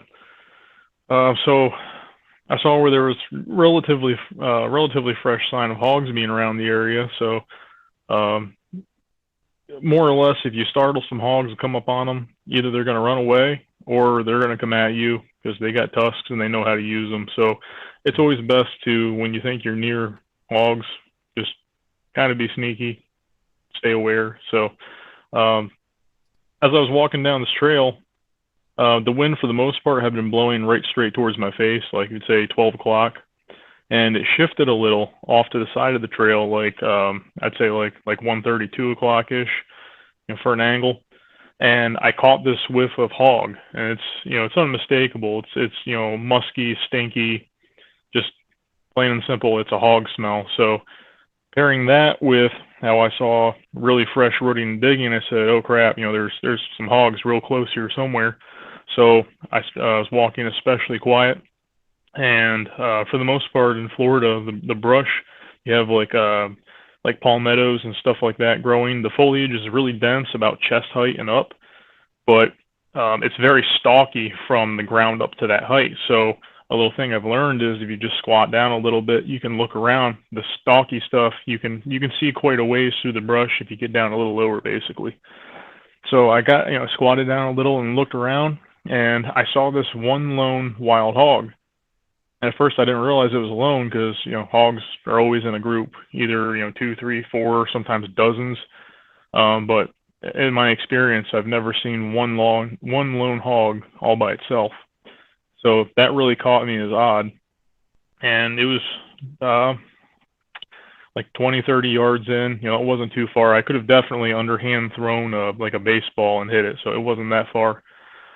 So as I was watching this hog, Um, it was laying on its belly with its front legs stretched out in front of it, had its rear legs stuck out behind it, like it was just laying on its belly on the ground, like trying to cool itself or something. And it started moving and getting up. You know, it got its front legs up under it. Then it kind of leaned forward to shift its weight, got its rear legs up under it. And usually hogs, when they get up and start moving, it's because they got a plan in mind. Like they'll get up and they just start moving, doing whatever. As soon as this thing got up, it just froze like it was almost like if you were watching a video and someone clicked pause, like it froze dead like a statue. You know, not wiggling its tail, not wiggling its nose, absolutely nothing, like a dead straight statue for, I don't know, probably 10, 15 seconds or so. Enough that it seemed kind of, you know, it was just weird. It seemed very unnatural. And that's when, as crazy as it sounds, it was like its fine details melted, is the best way to describe it. Like wrinkles, hair, you know, the fine details of it. It's like they melded and absorbed into its body. And the hog looked like black liquid. That's the best way to describe it. Like pitch black water, or like black ink, you know, like 0% light transmission. I remember being just absolutely pitch black. Didn't really have any kind of a shine or anything like that either. It was just black and smooth. Like it had no texture. Like it was smooth like liquid. And then it kind of started, like its nose, and sorry, my dog's bringing a chew toy in. Oh, later, girl. Choo choo. So it was like its snout kind of absorbed into its face, then like its ears kind of absorbed into its head. It just became very much like a blobby cylinder of this like black liquid. And its legs too went from defined legs to the best I could describe it, it's almost like a balloon animal. You know, like they're just kind of blobby and there's not really any defined shape, but they're just, you know, blobby trunks. And then as the front end of it started to kind of absorb into its body, like over what would have been right over top of its hips, started kind of growing upwards at like the same rate the front was like absorbing in, and it shifted from a horizontal blob to a vertical blob. And then that's when some features started developing, like it started stretching out to, you know, make like shoulders. Kind of a blob of a head on top of the shoulder started forming, and then from like approximately waist height down, you know, split in half. So there was two very just thick trunk-like legs. Then like from the shoulders and sides, they split and made, you know, like blobby arms. And then from there, like fingers split from the hands. The neck became more defined and head became more defined. And then it was like the shape of clothing. So it looked like a black figure wearing a, you know, t-shirt and shorts started to form. And then like the color came in, and it literally became a an average Caucasian male just standing there. Had like a ball cap, some sort of a small backpack, like maybe like a hydration pack kind of thing, like a Camelback, or it might have been a small backpack. It was just, you know, some sort of pack on its back, like cargo shorts, sneakers. And from the angle I was at, it was like ahead of me and, you know, off to the right of the trail. So it was kind of, it was like angling, it was facing away but angling towards me, so I could see like its shoulder and its back and, like, you know, its left ear, that kind of thing. But like I couldn't see its face directly. But it, once it formed, it started walking basically parallel to the trail I was on, because this trail ran ahead for a little ways farther, then it kind of curved off to the right and then back to the left, and the trajectory it was on was like it was following the trail, like parallel to the trail I was on, and it would have walked out of the woods onto that curve in the trail, on the bend of the trail. But when it started walking, man, like that, it puts absolutely primal fear in your gut like you've never felt in your life. I've been chased by a black bear before, and that was just kind of like, oh shit, this ain't good, better move. But this was just an absolutely unreal primal kind of fear in your gut. I even had a handgun on me, and it didn't even occur to me to, like, confront this thing or anything. I just spun around and took off running down the trail as fast as I could, and I didn't stop till I got to my car. Yeah, let me ask you a question about this. Now, obviously you've told me this story already, but I want to ask a question so that the audience can. What do you think it was? I don't really have a dang clue, to be honest. Obviously, some sort of shape-shifting thing, but after from the research I've done online, like a lot of people said, "Oh, it's a skinwalker," but it doesn't really fit what a lot of things online say a skinwalker is. Yeah, I was going to. They're like, they shift from like animal to human back to animal, whatever. But say halfway in between the transformation, they're like half animal, half human. And whatever this thing was definitely not that, because there was a third form in between. It went from hog to amorphous black blob, and then from the blob to a person. So that doesn't really fit the bill. But I have no clue what it is, because all my research I've done online, nothing really matches that. So I don't know.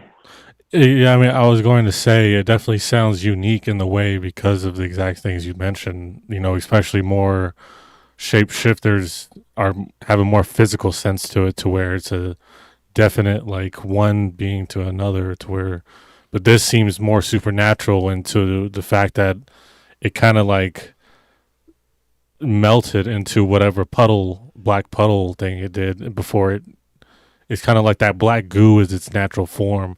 Then it changes into whatever form it needs to. But like that black goo is the form it goes to. Whereas in like regular shape-shifting stories you hear about, it's more like it's one of the two forms is the main form, and they either switch from one to the other. Whereas this one, it seems like it's more like a like Play-Doh, to where it can just be whatever it needs to be in that certain time. Yeah, but like it has to go back to that form before it can change again, kind of thing. Has Exactly. to go back to its native form and then reform. Yeah. And I reached out also. I got thinking, if this thing is native to the area, who would maybe have a story about it or have some sort of myths or lore about it, other than or some like knowledge the Seminole at all. Indian tribe? Yeah. So I did some hunting around online, and I found in a little town that's like 45 minutes away from me. It's on the southern tip of the Okeechobee, or Lake Okeechobee. It's a town called Clewiston, and there's the Seminole Nation historic, I think it's the Historic Preservation Council or Historic Preservation Society, something like that. They're dedicated to documenting and preserving, everything cultural about the Seminole Nation.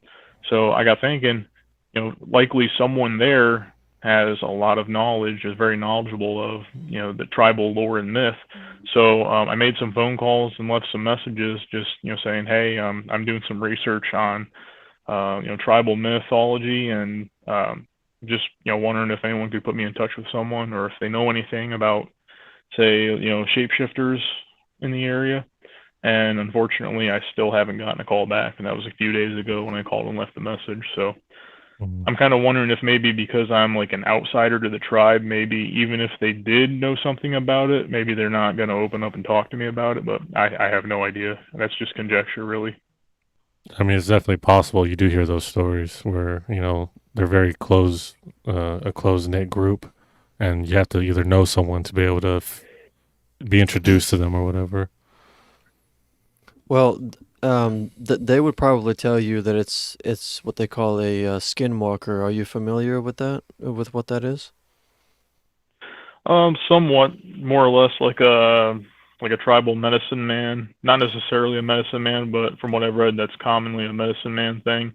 Well, it's more like a person who gained the ability to shapeshift through like ritualistic black magic, and specifically one of the rites of passage that you have to do to acquire that ability is take someone who you love, like a friend, someone or close to you, one. typically a loved one, and kill someone them. close to you, typically a loved one, and they become a sacrifice to the devil. Yeah, or whatever darkness wow. that you're serving, whatever. You know, I got so many stories about skinwalkers, but the Navajo, that name, you know, and there's certain people that are like, it's not a skinwalker because of the Navajo or that whatever, you know, that, well, most tribes have legends of these, you know, that it's not just skinwalkers. They call them whatever, but that's ultimately what it is. It's like saying that's not a Coke, that's a Pepsi, but it's still a cola. But yeah, what you had said, you didn't really think it was a skinwalker. Now here's something I'll tell you. After we talked, was it like last week or something? We talked about a week ago. Something like that. Yeah. I did some research and I went into my archives, and now I had told you a story that night when we were going down the rabbit hole, and I'll tell this one. There were some people that were walking through the woods, and this snake had kind of like, well, it was like black goo that was coming down out of a tree. I told you that story, right? I believe I told you. I think so. Yep. Yeah. And it turned into a snake and it like blobbed onto the ground and then became like a snake. And then it became kind of coiled and slithered around and disappeared into the brush. And it was like a 3-foot long snake. But they said it was literally like a blob of goo. You get stories of these creatures. Like one of the stories I told was some friends of mine that lived in this small town called Thorndale, right outside of Thorndale. They lived out in the country, but they were visiting their friend that lived in town, and they were walking down the street when they were teenagers from one house up the road to the next. It's up like a hill, and I know exactly where it's at. And they see this thing on the road kind of undulating, like moving back and forth. And when they got closer, the head was like somewhere between a wolf, pig-like thing, and then there was this elongated body and these weird legs that looked like they were turning. It was like something was changing. And the friend of mine that told me this, he said it was like if you'd ever seen that movie, The Thing, with John Carpenter's The Thing, whatever. And like it would absorb other things and take on some of their features. Yeah. And that area, of course, had stories of shapeshifters, and there's been stories of these weird looking Bigfoot type creatures, and of course Dogman. Dogman, I explained to you, that's like this werewolf looking creature. That's what I saw when I was 15. But I've also gotten a story this happened in the Daniel Boone National Forest. And these people were hiking, and they came across this sort of, and I talked about slime, or what was it called? Goo, not goo. We did it on the Halloween show like 2 or 3 years ago. I forgot what it was. Blobs. Yeah. Like blobs of goo. But this was like a black kind of sludge, and it looked like a shadow laying on the ground. And as they got closer to it, it kind of began to take a shape, and it was like a ball. And then it started to kind of spread limbs, and it looked almost like a turtle. But then it just kept growing and elongating, and then it just started to move across the road really fast. And it was a guy and his girlfriend and her younger brother, and they all just like ran past it. Well, about a mile down the road on this trail, they saw this thing up on a hill, and it looked like a werewolf, like a Dogman, like a werewolf with the snout, like it was like staring down at them, and it was kind of holding onto a tree, kind of like a primate would. And at first thought, the guy said it looked like a Bigfoot, but then he looked closer and he said that thing has a snout because it turned its head, and they could see it, the silhouette of it. And even though it was broad daylight, 3 p.m, it was dark, kind of in that area where they were at. It looked like it was staring at them. And so that goo or whatever it was, I'm not saying that became that, but I mean, where there's smoke, there's fire, and of course, Andy, we talked about all kinds of stuff that night. But I'm not saying that that's what this was, but that's very weird. Now, I did have another story I got, and this one was near Brownwood, Texas. And I looked into this one, and it wasn't really long, and I tried reaching out to the person. They gave it to me like last September, so I never got a chance to go back and, get in depth with this person. But she said, me and my husband were driving down the highway, and we had just turned off to a county road, and it's the county road where they live or lived at the time. And so she's kind of didn't want to give me the exact coordinates or whatever, because she didn't tell me what ranch road or farm to market road it was. That part was left out, and like I didn't return my message when I messaged her, but hoping to get more details about it. But she said we turned off onto this farm to market road, and she said that right about a quarter mile in, they see what they thought were two hogs, and like you said, they're usually together. And she said it was almost like one of them had gone through the barbed wire fence very easily because it was smaller, but the bigger one almost kind of flattened its body out at an unnatural angle and then lifted itself up and then kind of stood up. And when it did, it reared up on its hind legs and was kind of standing there straight for like a second. And it shocked her and her husband. They were like, look at that. That's a hog. It looked like a hog. Very clearly, but it was like standing there looking over this barbed wire fence at them, and they were like, did that just happen? Did that animal just flatten itself and go under, and of course, I've had stories like this before. I told one on my show, and I'll reiterate it. It was a guy I used to work with was from Puerto Rico, and his grandfather killed what he said was a chupacabra. And he said that it was this wolf-like creature that was gray, and that it had completely flattened itself out, and had slid underneath the chicken coop with squeezing itself into a very small space, and was like had killed one of the chickens and was like had this weird tongue that looked like a straw, almost, because it was like it had jabbed into the neck and was sucking the blood out of this chicken. And so that was, I've told this before, the show, but it's just, these are weird things that you see. And then, of course, I told you what happened. We had a security account where I worked at, and I had two other guards who had seen this thing full on. And to me, I was there for, a few hours. And people probably heard this story before. But if you haven't, I'll retell it. I was sitting there watching Post, and this thing was flat on the ground. It was like a black puddle, which I thought for hours I was sitting there, I thought it was a shadow. But then when a car drove by, the light didn't affect it, and I thought, that's not correct, So I put down I was actually reading like out of a Kindle or something, and I put it down, and I was like, this is interesting because that is not correct. There should have been, that shadow, which I thought it was, or a puddle would have reflected light, or it would have changed, and it didn't. So I got out with a flashlight, and I shined it on there, and when I did, I realized that the light just kind of went into it and just kind of absorbed it. And I thought, okay,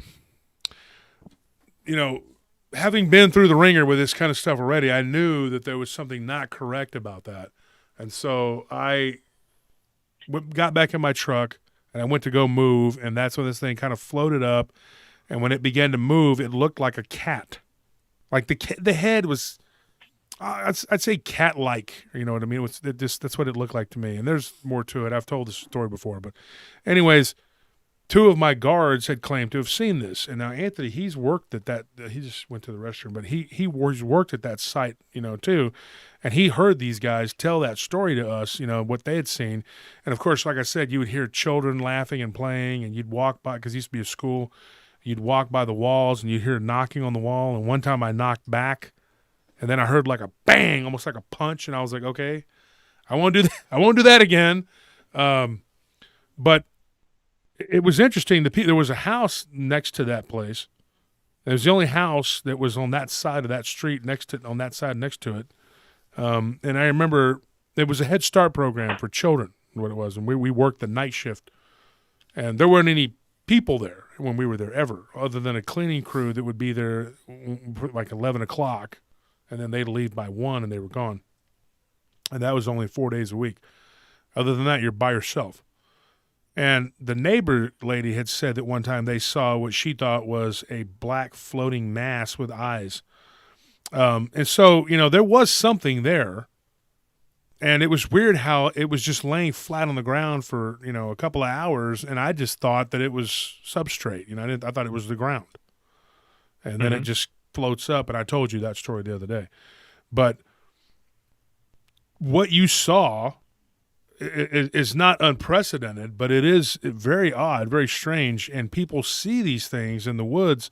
They see these things in town.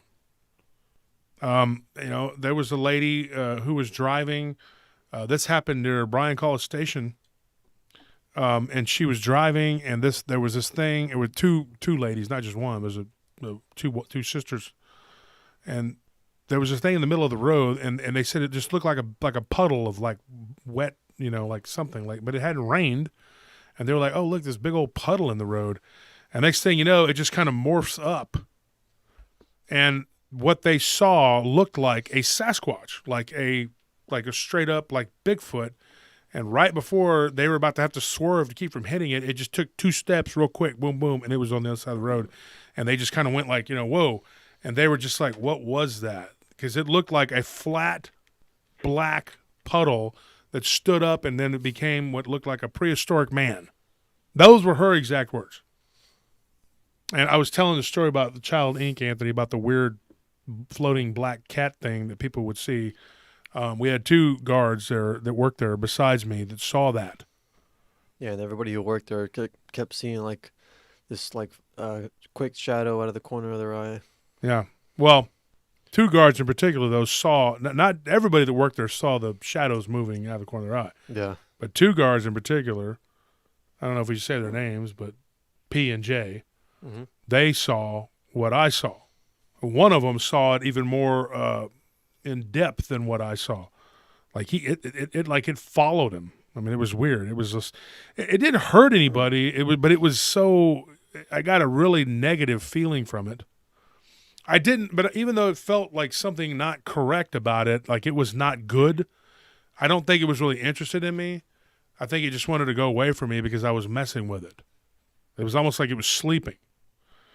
And now, when you saw what you saw, Andy, did you get the feeling that, like, if you upset it, it would do anything to you? Did you get an evil feeling from it? I mean, tell us. I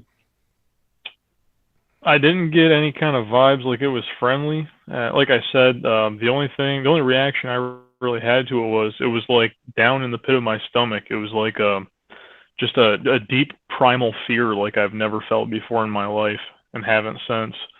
But I think maybe that was just some sort of instinct on my part. Just, my brain saying, like this, whatever this is unnatural and can't be good.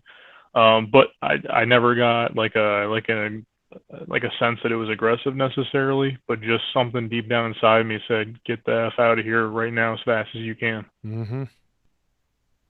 Yeah. And you said it just turned into a guy just like he was out hiking, right? Yeah, like it became a just average person. Like it could have been another person you'd see on the trail.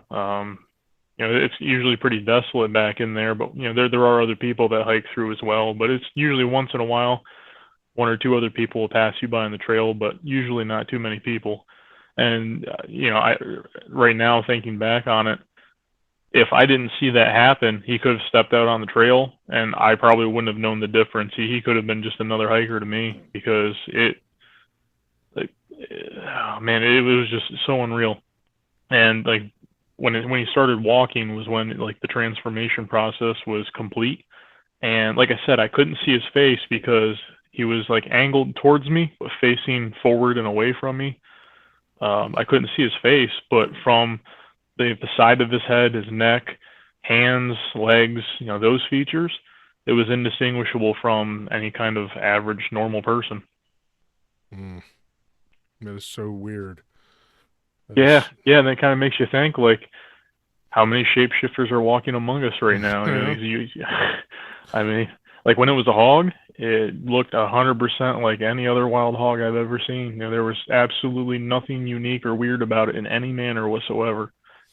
And same thing when it became this dude. He was like I'm like 6'5", 6'6", and he looked like he would probably be a little shorter than me, so probably around 6 foot tall. Like kind of like light brown hair. He had a ball cap on, I believe, like cargo shorts. He had a t-shirt, and just 100% average in every way, just an average Caucasian male. Wow. But and now this though isn't the first encounter that you've had with something that was strange, right? I mean, you've had a couple other things happen to you. Yeah. Through my life, I've had a couple strange encounters, and if you'd like to, we can talk about those too. Yeah, let's get into that. Okay. I don't think I told you about this one, but I grew up on a dairy farm in north central Pennsylvania, about 20-minute drive, 30-minute drive from the New York state border, Bradford County, Pennsylvania. I grew up on this 400-acre dairy farm. It's up in the mountains. It's I think our nearest neighbor was almost 3/4, maybe a mile away, something like that. Pretty much out in the middle of nowhere. Loved it. This old farmhouse I grew up in. This one winter, it was I sorry, I put myself together here. So this was winter time when this happened, and I was probably 10, 11 years old, somewhere around there. It's my father, my mother, two sisters, and myself and our family. And we love snowmobiling, outdoor, all sorts of outdoor activities, hunting, fishing. That's what we're all about. And it was like a full moon that night, and the snow was packed nice. It was good snow for snowmobiling and sledding and stuff like that. And with the full moon, there's plenty of light to see what you're doing, and basically there's nothing better to do in the sticks. So we're like, hey Dad, could you go mix up some gas for us for the snowmobiles? And what we do is we had this really big hillside field out behind our house. Use the snowmobile and a rope to tow each other up to the top of the hill, let go, slide down on sleds or inner tubes, like big tractor tire inner tubes. They glide on the snow real well too, so you can ride them down the hill.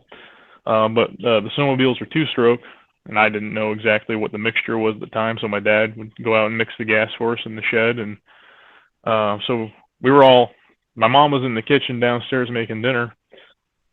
We all were outside, and I looked up in the window in my room, and it looked like there was a kind of short person with the best way I can describe it is Dora the Explorer, but if she had curly hair instead of it just kind of hanging straight, like that kind of general shape. And it was standing in the window looking out at me. And I ran inside to the house, and I was like, my mom had short hair at the time.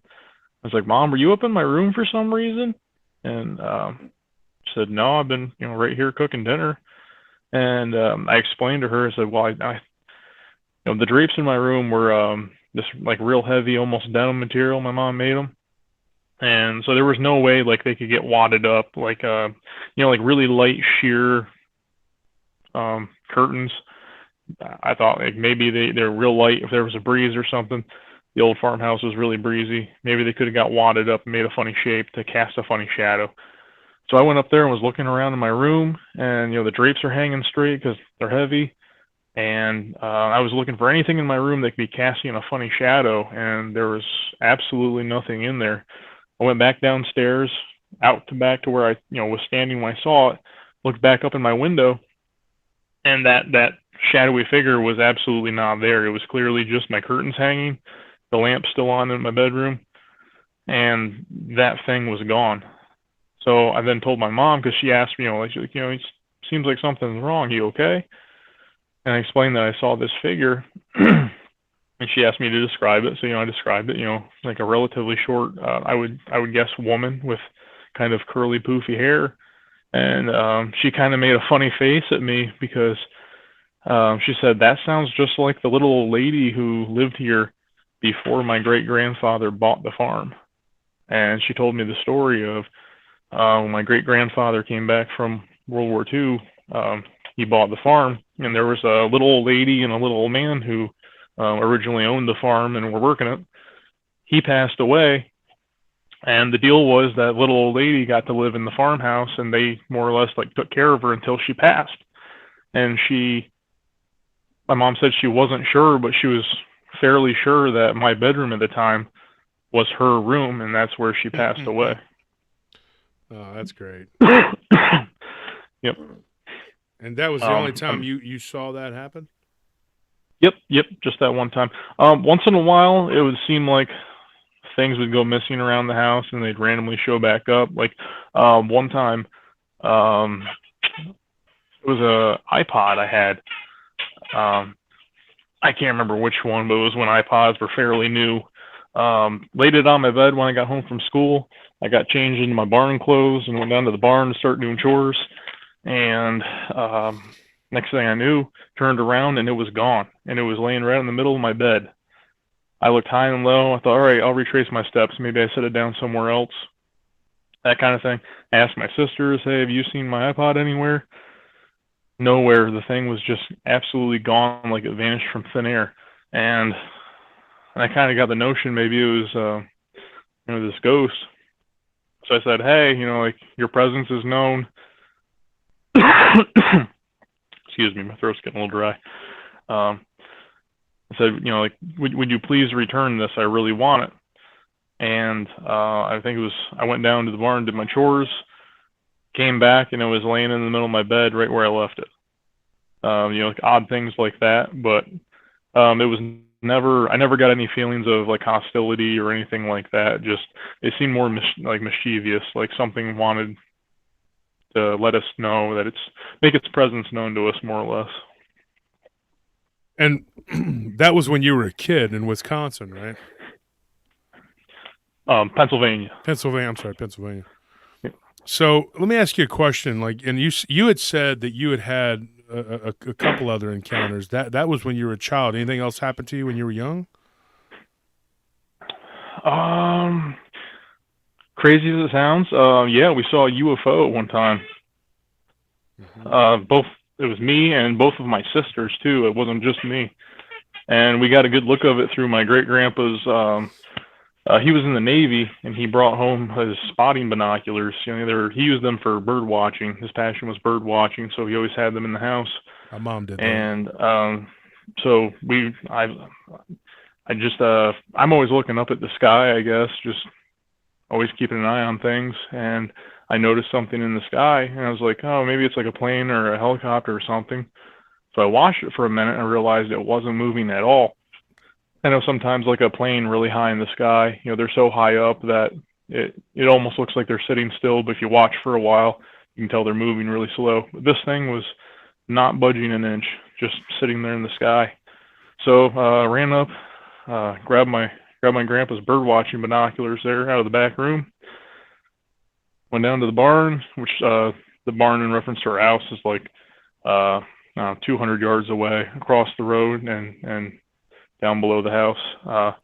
Walked down there and got my eyes on it, and sure enough, it's like your stereotypical looking like flying saucer. And from the angle it was at, like I couldn't tell you if it was a disc shape or if it was like a sausage tube, but it could have been a disc, and we were looking at it like from the side. So it looked like a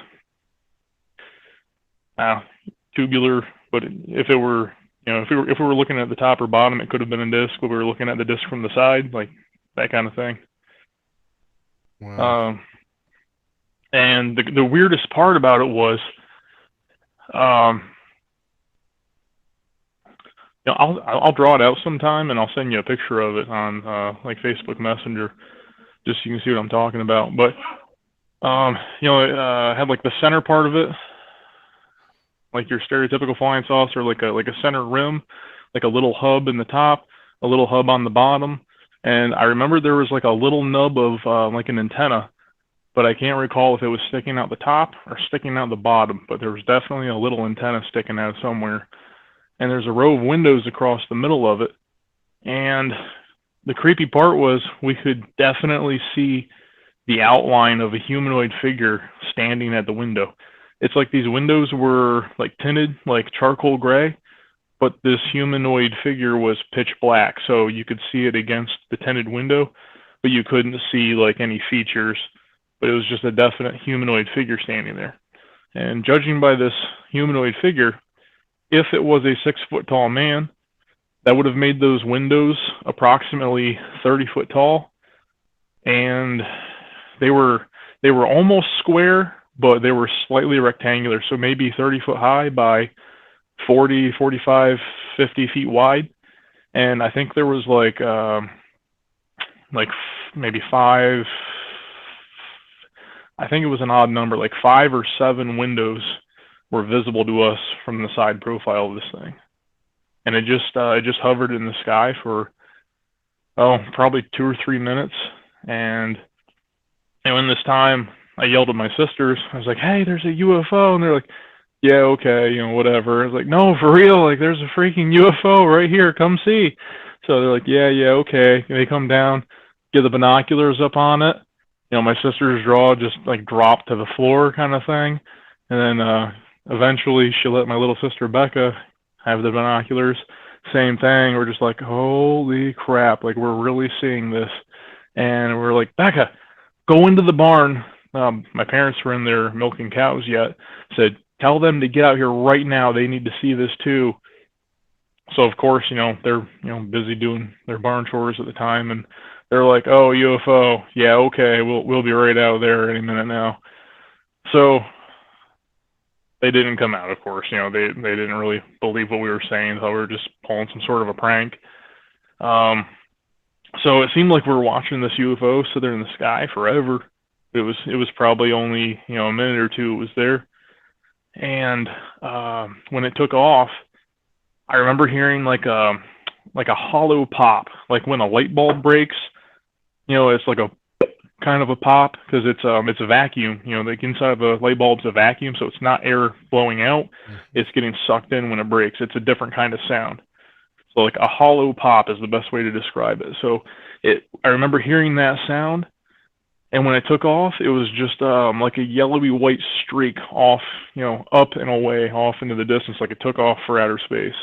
Comparable to like at nighttime, if you have a sparkler and you swing it through the air real fast, how it makes like a light smear in the air.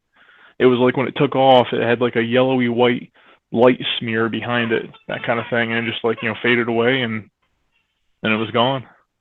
It's crazy.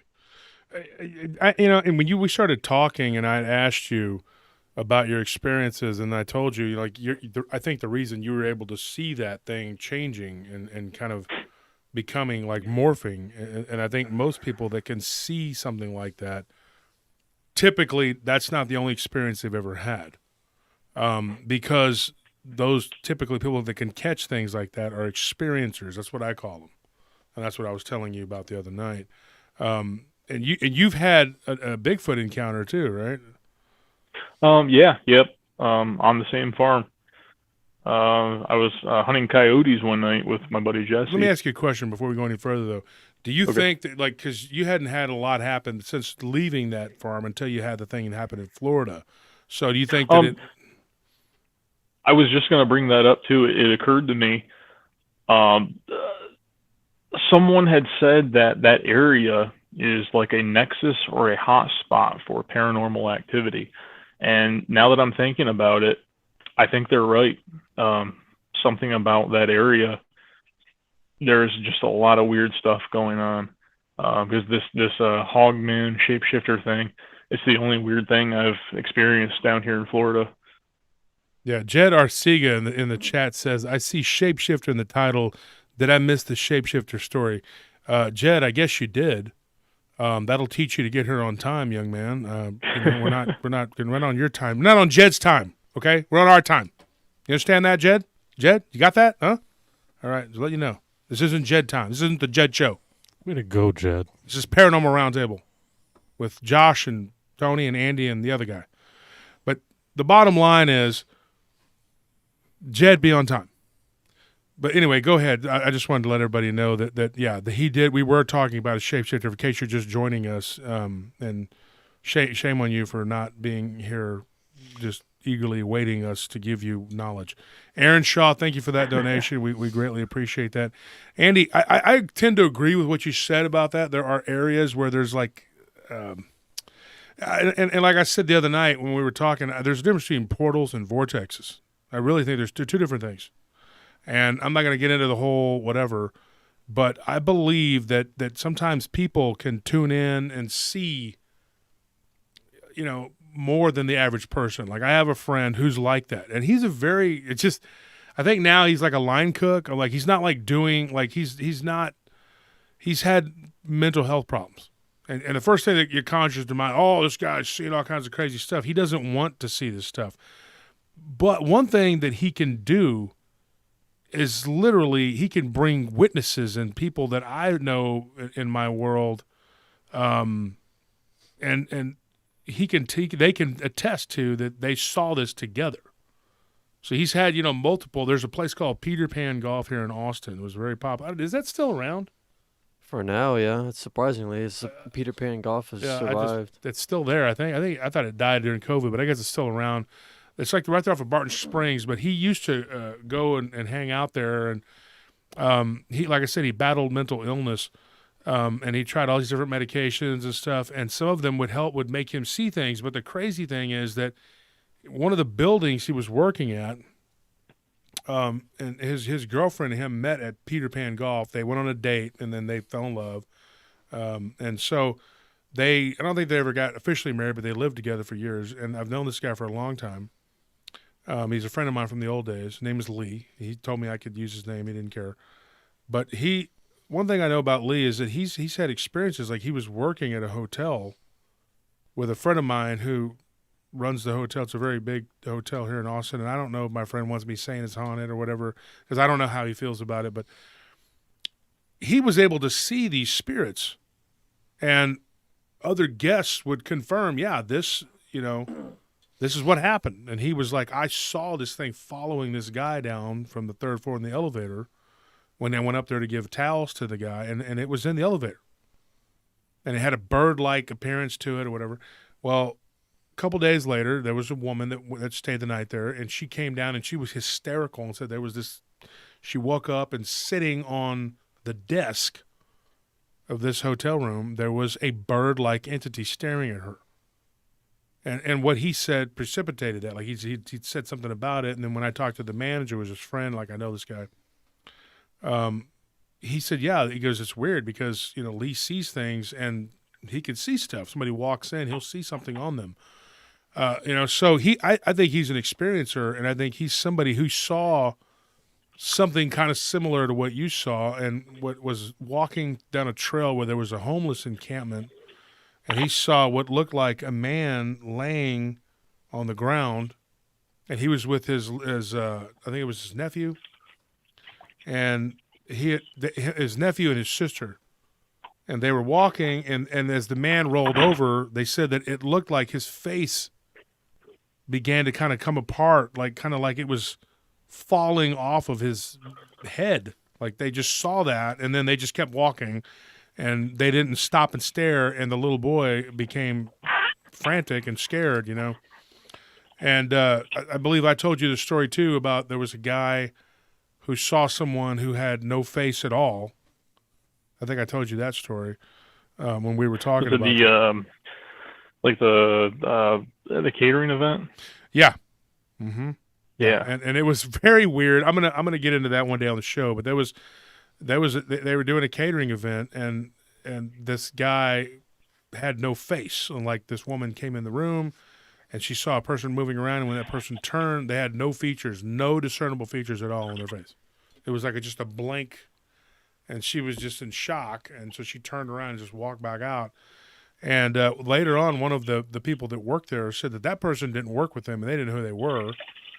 But when the man turned around, he was like a guy with a mustache, and it was one of those handlebar mustaches that looked almost like from the 1920s or something, something you wouldn't see now. The way they would do the little, with the little deal. Yeah. And she described it to her boss, and that lady that was hosting the event was freaked out. But I mean, you get stories like that. I went back and I reread it, and it was a weird incident where there was no face. Same thing happened at the mall in San Antonio. The security guards, I knew one of them for years, and they chased a guy into the, I told this story on the show too, and they chased a guy out, into the River Center Mall, the parking garage, and the guy had no face. I mean, I'm not talking he was wearing a mask. Like, he had no features. I mean, it was bizarre. So, and I think certain people, though, are more prone to be able to see these things correctly And I think that's kind of your case there. I mean, I'm saying that you probably have something that a lot of people don't, and that you have the ability to see the real reality. And I think that some of these entities, they masquerade like us, and I call them NPCs. Some of these people, they're not, it's like they're not real people. Well, remember that theory I told you about a while back about why some people may be able to see and some people don't? I could barely hear you. What? I said, remember that theory I told you a while back about why some people may be able to see and some people might not have it? Not really. I try not to hold any information that you give me, sir, but go ahead. Oh, well, okay. Let me digest that hurt real quick and cry about that later. Yeah, sure. But I remember saying that maybe back when we were living in small communities and, like, you know, you had to have the leader. But one of the leader's main traits is that he has to be the most astute and the most perceptive of dangers. And maybe that just kind of, we internalized that somehow. So now we see, like, spirits and aspects of dangers like that where, you know, we're no longer having to worry about external threats like a wolf or something attacking us in the night. So now we see things that really aren't there the same way anymore, like spirits, and it's maybe something like a leader trait that just got passed down because you had to be so, you know, hyper focused on your surroundings. Yeah, I mean, I don't know. Like I mean, like I said, it's a theory. There's no really way to prove why some people can see it and some people can't. well, I mean, like, look, let's take you for example. Like, I wouldn't deem you as an experiencer, but you've had a few experiences. Like, you saw the girl in your house when you were younger, Yeah. and then you saw that weird, would just hag like apparition at Well, those one are of our some job sites even- down in South Austin. And then later on, we were told by one of the superintendents that they walked into one of the houses down there and saw what they thought was a person sleeping on the ground, and before their eyes, they disappeared. Well, I mean, there could be something that, because maybe back before there was a subdivision there, back before anything, Yeah. there could have been, settlers. Mm-hmm. I mean, who knows? But anyway, I digress. Go ahead with what you were saying, Andy, about you were going to get into. Oh yeah, the Sasquatch or Bigfoot or whatever. Yeah. Yeah. So around on my family's farm, it was like late fall. There's this field that's I would to estimate the size. I'd say it's probably about the size of like 4 football fields, like 2 football fields wide by about 2 long, rectangular kind of field, and it sits in a valley. There's a ridge. We call it a mountain, but it's not really a mountain, like in the sense of the Rockies or anything. It's just a ridge, you call it. And from this field that's down in the valley, it's probably the better part of 800 to 1,000 yards maybe from this field up the hillside onto the top of this ridge. And right in the middle of this field, it was a cornfield at the time. My grandfather had cut the corn and harvested it, so there's just little corn nubs, little corn stalk nubs all over. But it was corn nubs and dirt. You could see everything. All around this field, though, there was like some old hay and some goldenrod that started to sprout up because basically you'll just let that stuff go for the winter. And that was about waist high, so about 3 feet is my guess. Like I said, I'm about 6'5", 6'6". It was about waist high on me, so probably about 3 feet tall. And what our plan was there was a large group of coyotes that moved into the area, and they'd been howling. And like my parents have chickens and barn cats and all sorts of critters, so coyotes coming around is a little bit of a concern. So when they come around, we try to hunt them. And my buddy just got this, I can't remember what brand it was, but it was a really nice electronic call box. Really high quality. The audio is really crisp and clear, sounds very realistic. Cheaper ones sound kind of tinny, and a lot of predatory animals are very intelligent, more intelligent than most people give them credit for. Oh, yeah. So they can distinguish between something that sounds kind of funny versus, man, that sounds like the real thing. So when it comes to predator hunting, it's best to put a little more money into something that sounds really authentic. So this thing would play like a rabbit squealing, all sorts of different calls. But the one we settled on, because the rabbit wasn't really bringing any results. The coyotes would howl around back and forth, but they weren't coming down to us. We switched it up to it's a baby deer calling out in distress, little fawn like bleating, I guess you'd call it. It's like blah blah, that kind of thing. So we started playing that, and something came crashing down from the top of that ridge. And at first I was thinking, all right, that's probably a bear coming, because it's been documented, bear, especially in the fall, they love eating deer, and especially fawns. Whenever they can get a hold of a fawn, it's a really tasty meal, and they're trying to pack away a lot of food for winter before they don't really hibernate all through the winter, but they spend most of their time sleeping. So they're trying to pack on a lot of weight. Yeah. So when I heard something large crashing through the leaves and the branches and all that, I'm thinking, all right, we got a black bear coming in. So it came running down off the hillside, and where it transitions into grass and field and all that, we heard it. The crashing became quiet, but you could kind of hear something making its way through that tall grass and goldenrod, and there's the occasional like blackberry bramble here and there too. So you could hear something big kind of waiting and making its way through the grass. And we were on the far side of the field, laying at the edge of the grass in the field too. We were using it for cover, just laying down with our rifle sticking out. And we had these red colored flashlights. And I said, it sounds like this thing's pretty close. Let's click our lights on and see if we can get its eyes to light up. Because more or less, whether it was a coyote or a fox or anything like that, we only need to light up its eyes, and in between the eyes, and you got it. So they didn't need to fully illuminate everything, but these were bright enough to do the job. And when I clicked the light on, this thing was like pretty much at the edge of the field on the far side from us, and its eyes were, I would estimate, about 10 feet off the ground, 9 to 10 feet, because the red light was bright, like just bright enough I could make out where the goldenrod and grass, and then where the night sky was above it. Like you could make that out, but there's these these big ass eyes about 3 times higher than that up in the air floating around. And as soon as the lights came on, it like kind of juked and ducked its head back and forth and up and down a little bit, like it saw the red light. Like as soon as the lights came on, it was like, oh, what the heck's that kind of thing, like dipping and juking back and forth and up and down a little bit. And then it turned around, took off running.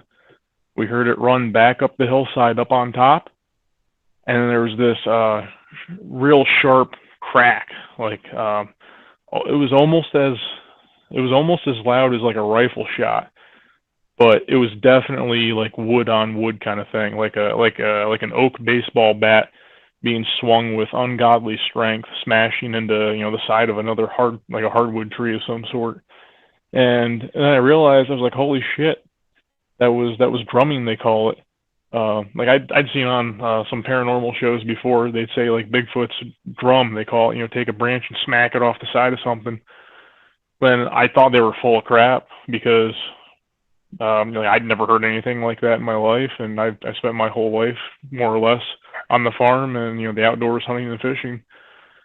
But it definitely seemed to be, it was like a Sasquatch sending out a warning, I guess, to the others in the area. Hey, this sounds like a deer calling out, but it's a trick. Don't come in. Like that's what I took it as. It was a warning for any other Sasquatch in the area, saying, don't come in. Wow. It's pretty clear too, like when something big's running, whether it's bipedal or quadruped. Quadrupeds will have kind of like a galloping gait, but this was 100% definitely bipedal. It sounded like it just reminded me of like a 400-pound NFL lineman stomping through the woods, basically. Like it was coming in fast and heavy. And the time that it cleared from up on top of that hill down to the valley, and then when it was running and stomping back up, how quickly it covered that much ground really astounded me. It's like I don't know what else that could be, and the only thing I can figure is like a Sasquatch. I mean, I even know like black bear will stand up on their back feet at times, but I mean, even a big black bear for the area isn't going to stand with its head 10 feet in the air. I mean, that's like bigger than a grizzly bear, and black bear just don't get that big. Yeah, black bear are definitely smaller than grizzly. So I have one last question for you before we run here. Is there anything else that happened to you that we should know about? Anything else? There's an old haunted church in the area. When I was like in high school, I used to go do like amateur ghost hunting kind of thing.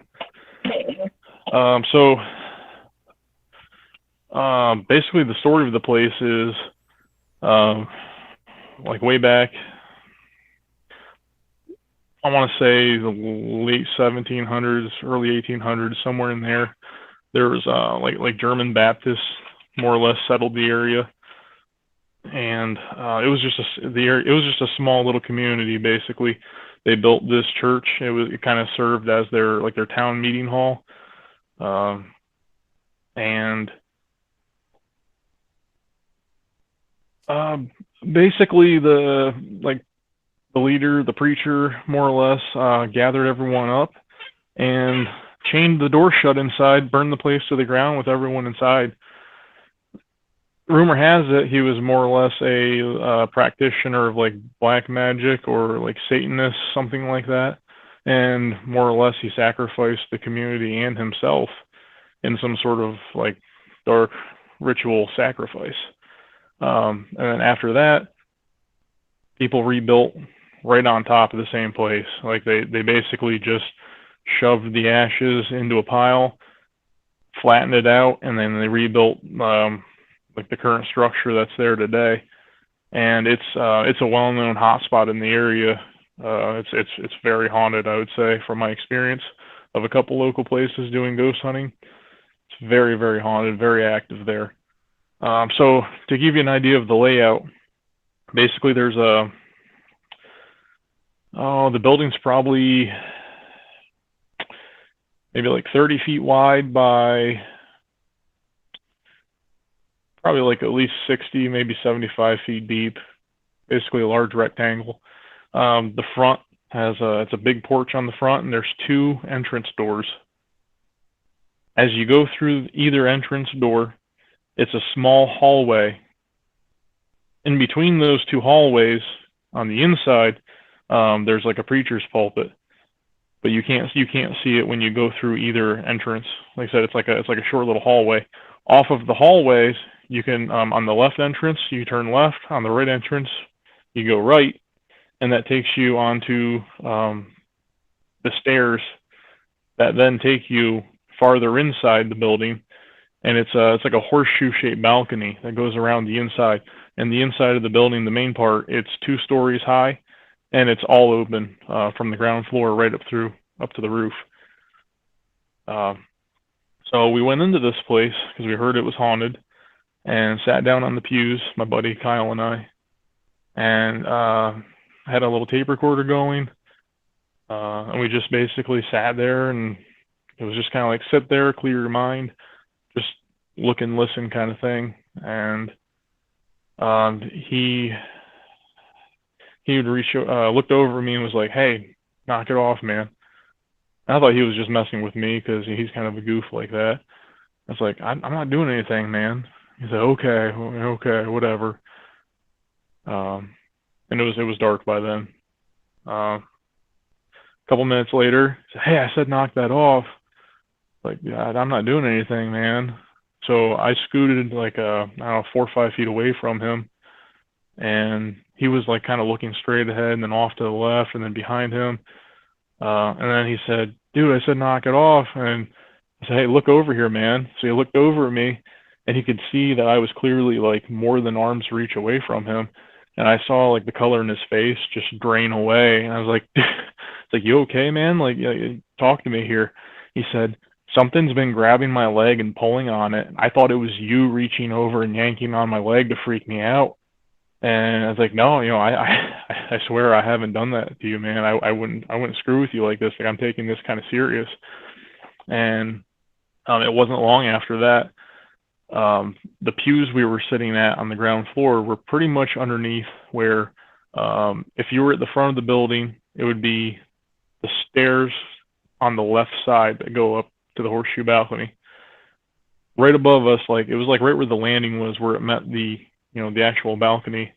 Something started walking, and it was like just like heavy work boots is the best way I can describe it. It sounded like heavy old leather work boots, like not really stomping with force, but it's just they were like it sounded like they were heavy old shoes that really clonked when they hit the wood. And this thing started. It took like I don't know, maybe 10 steps or so, and then it would stop, turn around, and then it would pace back to the top of the stairs. Stop, turn around, pace back again, maybe 10, 12 steps, and did this back and forth, pacing back and forth from the top of the stairs, right at the top of the landing, back down the balcony, then turn around, pace back. It did this a few times, and when it came back to the stairs that time, it started running down the stairs like dum dum dum dum dum dum dum dum, like it was coming down the stairs hot and heavy.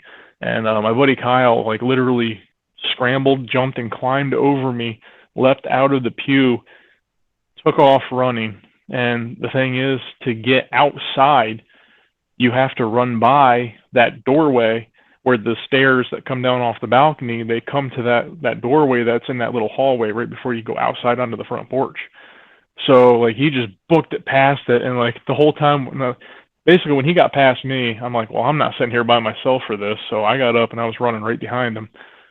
And like as he ran by, something inside me was almost like, something's gonna reach out of that doorway and grab him as he goes by, and it didn't. And then as I'm coming up to it, I'm like it feels like something's gonna get out, reach out and grab me.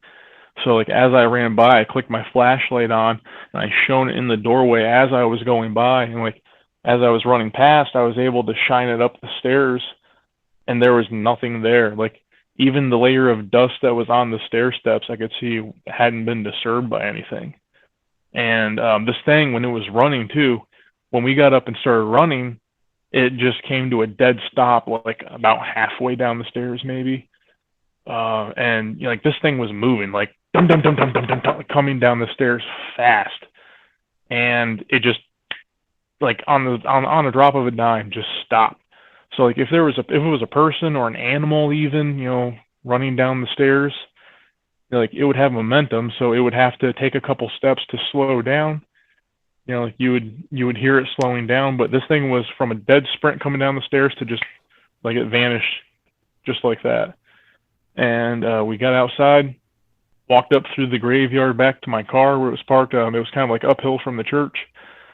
And we got in my car and we kind of, like the adrenaline's running. You're got kind of like giggly, and we're like, holy shit, that was crazy. I'm sorry, probably shouldn't swear. And I flicked the headlights on in my car, and it's like, all right, that was enough, for tonight. Let's get out of here. When I clicked my headlights on, they were shining into the row windows, like pretty much where that thing was pacing back and forth, and something started to glow in like a little reddish orange ball. And I was kind of like, oh, Kyle, it's coming to get us. And I just thought someone probably stuck like a little round driveway marker reflector up there just to screw with people when they'd shine flashlights, make something glow. Well, sure enough, this little glowing thing, like it looked like it inflated, like a volleyball being inflated. It grew to about the size of like a volleyball or a basketball maybe, and it started hovering, and it was pacing back and forth like in the same spot where those footsteps were. You could see it. It was the ball itself was like maybe chest height, so you could just see it through the windows, but it clearly kind of floated and had kind of like a rhythmic up and down kind of gyration to it as it floated back and forth. And then it came through the window that was like right at the top of the flight of stairs. It just came right through the glass, and then it just started slowly floating down. Like the best way I can describe it is like a helium balloon that's starting to lose its helium. They'll just real slowly float downward. It kind of did it like that, just slowly floated down to the ground. And it stopped at about like chest height off the ground, and it started following us. Like it was like coming like a beeline straight for the car. Started coming right up the footpath up through the graveyard, and that's when we were like, oh heck no, nope, not staying around for this. So threw it in drive and mashed the gas, and we took off out of there. Well, and it's a good thing you did. That was a smart move. Yeah, because it was later in life when I was in the ghost hunting, the paranormal group, and that's when I later learned about the backstory of that place. Like that could, especially being the reddish orange color, like that, it kind of threw like an evil vibe. Like that could have been who they call the preacher man. I don't know, but it had I would say a very unwelcoming, unwanting, maybe even malevolent kind of presence to it. You definitely didn't want to stick around to see what it would do. Wow. Well, Andy, that's a lot to take in. There's a lot. You've had some experiences. Definitely had some crazy experiences. I'm glad that you reached out and said something on that group, which isn't a paranormal group, by the way. That when you were on there, you just were talking to Justin. It's a bushcraft. I just figured, if all these other people spend as much time in the woods like I do, maybe someone else saw something like this too. That's what my thought was. That's why I posted it there in the bushcraft group. Well, we're glad you did, and we're glad you came on the show and talked about it. Yeah, appreciate it. Thank you. We appreciate you telling the stories, Andy. I had a quick question about your first story, and I was going to mention it. Just a theory that maybe, do you think that black ink is like a skinwalker, but do you think like maybe it's like a cursed part of it to where like it forgets its own original form? How we were speaking earlier about how it seems like the way you described it, it had to switch into that goop or whatever, and maybe like it doesn't really remember how to, like it's part of it, or like a curse or something, or like it's a byproduct of turning into creatures over and over again. Like it's, if it started out as say like a Native American or something, maybe it's been doing this so long it's forgotten itself, it's lost itself, kind of thing. Is that what you mean? Yeah, or maybe I didn't think about that, but like that. I mean, who knows? I mean, it sounds like a possibility to me. Like I mean, like I said, before it's just this, a theory. even though like I've seen a UFO like with freaking binoculars, and my sisters both saw it too. So like I know I'm not crazy here because they both saw it too. I've seen UFOs. Like I've had some ghostly encounters. Pretty sure I had a Bigfoot encounter. But when it came to shapeshifters, that's when I was always like, nah, that's just plain crazy. Like yeah, there's some weird shit, but that's just crazy. And here I am now. Like wow, I've seen a shapeshifter of some sort or another. It's.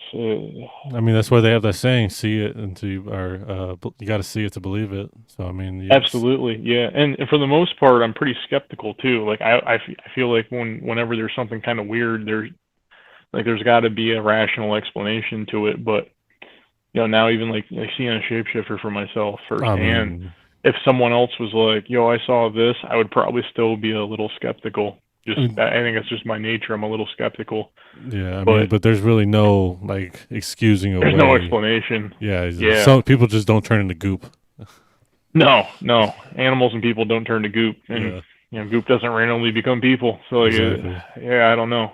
Some strange things out there, man. Although it actually does happen. It's just it does happen. Yeah, it does happen, but people see it. I mean, and like Justin was like, "Hey, you got to hear this guy," but we here at Paranormal Roundtable, but we've pretty much seen and heard it all. I mean, when it comes to people giving us stories, I mean, I like to think that I'm a pretty open-minded guy, and I don't want to be so open-minded that my brain falls out. But you know what I mean? Like you give all these stories. You give everybody a chance, but we get threads, and if you document it and you go back, you can look at these threads and see that there's precedence for these, especially when I started going back and rereading and looking into our saved up files. We found that there were other cases of stuff, not exactly like yours, but along the same vein, And so that's what we do. We try to bring the listeners, to another level. And this world is a lot weirder than we think it is, Mm-hmm. and it always has been. And it's just not as normal. It's real fluid. It's not real rigid like everybody thinks it is. It's just not. I mean, there's just so much weird. Like I was watching, like the Mandela Effect. We were talking about that. I mean, it's. I was watching Reservoir Dogs. I don't know if anybody remembers that movie, Tarantino movie. And there was a scene where Keitel, I don't know the other guy's name, who had gotten shot. He was in the back seat. He played the undercover cop. And Keitel was like, say the effing words, you're not going to die, you're not going to die. And we would always kind of laugh. Me and my friends would say, you're not going to die, because that's, somebody would fall and get hurt, Now he says, you're going to be okay, which doesn't even have the same ring to it. And Anthony, I think you were watching like Sopranos or something the other day, and Boardwalk Empire, I think. yeah, and then Yeah. it was the Boardwalk Empire is one of them, but he was Yeah. watching Sopranos. Yeah, because I'll go down this rabbit hole of watching Sopranos clips on YouTube, Mm-hmm. and there was one scene in particular which if I were to get into how it would change, I'd have to get Say a vulgar bunch of on- cuss words, say yeah. a bunch of cuss words. But suffice it to say, like the writing on The Sopranos was always like top notch, superb. The dialogue, everything, it's great. But then I watched this scene and I remembered it very specifically, and it changed. And what Tony says to one of his guys, it's like it's not well written at all. And I remember what he said in that. And that's what I Excellent. noticed about this Mandela Effect. A lot of it seems to be the changes are goofy Out of and weird, place. don't make no sense. Yeah, it's Yeah. out of place. And so, like I said, there can't be thousands upon. I'm in all these groups, and I'm in a couple of very large Mandela Effect groups. And it's like, how is it that these people all have this different, and then some people have dual memories, like me and my brother with Tiananmen Square. I mean, it's just. I don't know. Our world is just a strange place. It's not, fluid like everybody. Thank you to everyone that donated. It's greatly appreciated. And we're in a crunch right now, and we're trying to do some things, and we really appreciate that. It's not expected, but it's appreciated when people can do it. Joining Patreon is another way to help the show and whatever. And I would like to, Andy, you send me your information, your shirt size, and let me know, and I'll send you a Paranormal Roundtable shirt and a hat. Oh, awesome. Thank you. So, yeah, so just send me your information on Messenger, and I'll get that out to you. And now we need to pick some people from the chat. And, Andy, I'll let you pick somebody from the chat. Amy, thank you for that donation. We appreciate it.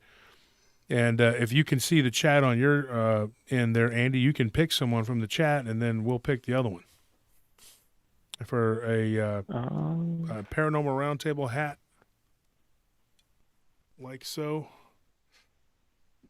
Let's see here. All right, live chat. Here we go. I'm just going to swipe my finger here, and how about Brooks? Send a little lovey face kind of thing. Okay, How Brooks. about Brooks? Brooks, have you won before? Be honest. Have you won before, Brooks? See if she answers, or he. Is it he or she? I don't know. I think it's a she, She. I'm not sure. based on the little picture. But Brooks, if you have not won, she said, Okay, yes, I have. yes. Okay, Yeah, so she she's has won.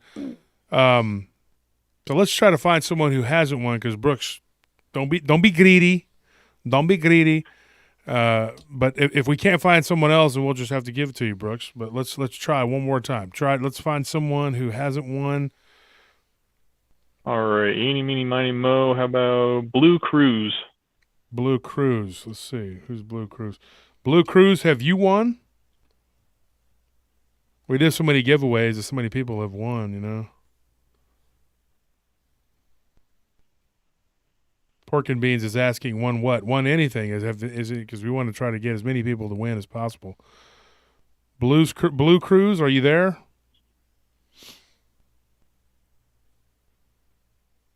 Going once, going twice, and they're always on here. I don't know. They may have won already. Maynard W says, I haven't won. Hey, Wolf, big fan from Melbourne, Australia. Have you been boxing on Big Phil? Boxing? What do you mean, like my black eye? Blue Cruise hasn't won anything. Who? Blue Cruise hasn't won. Blue Cruise, you haven't won anything?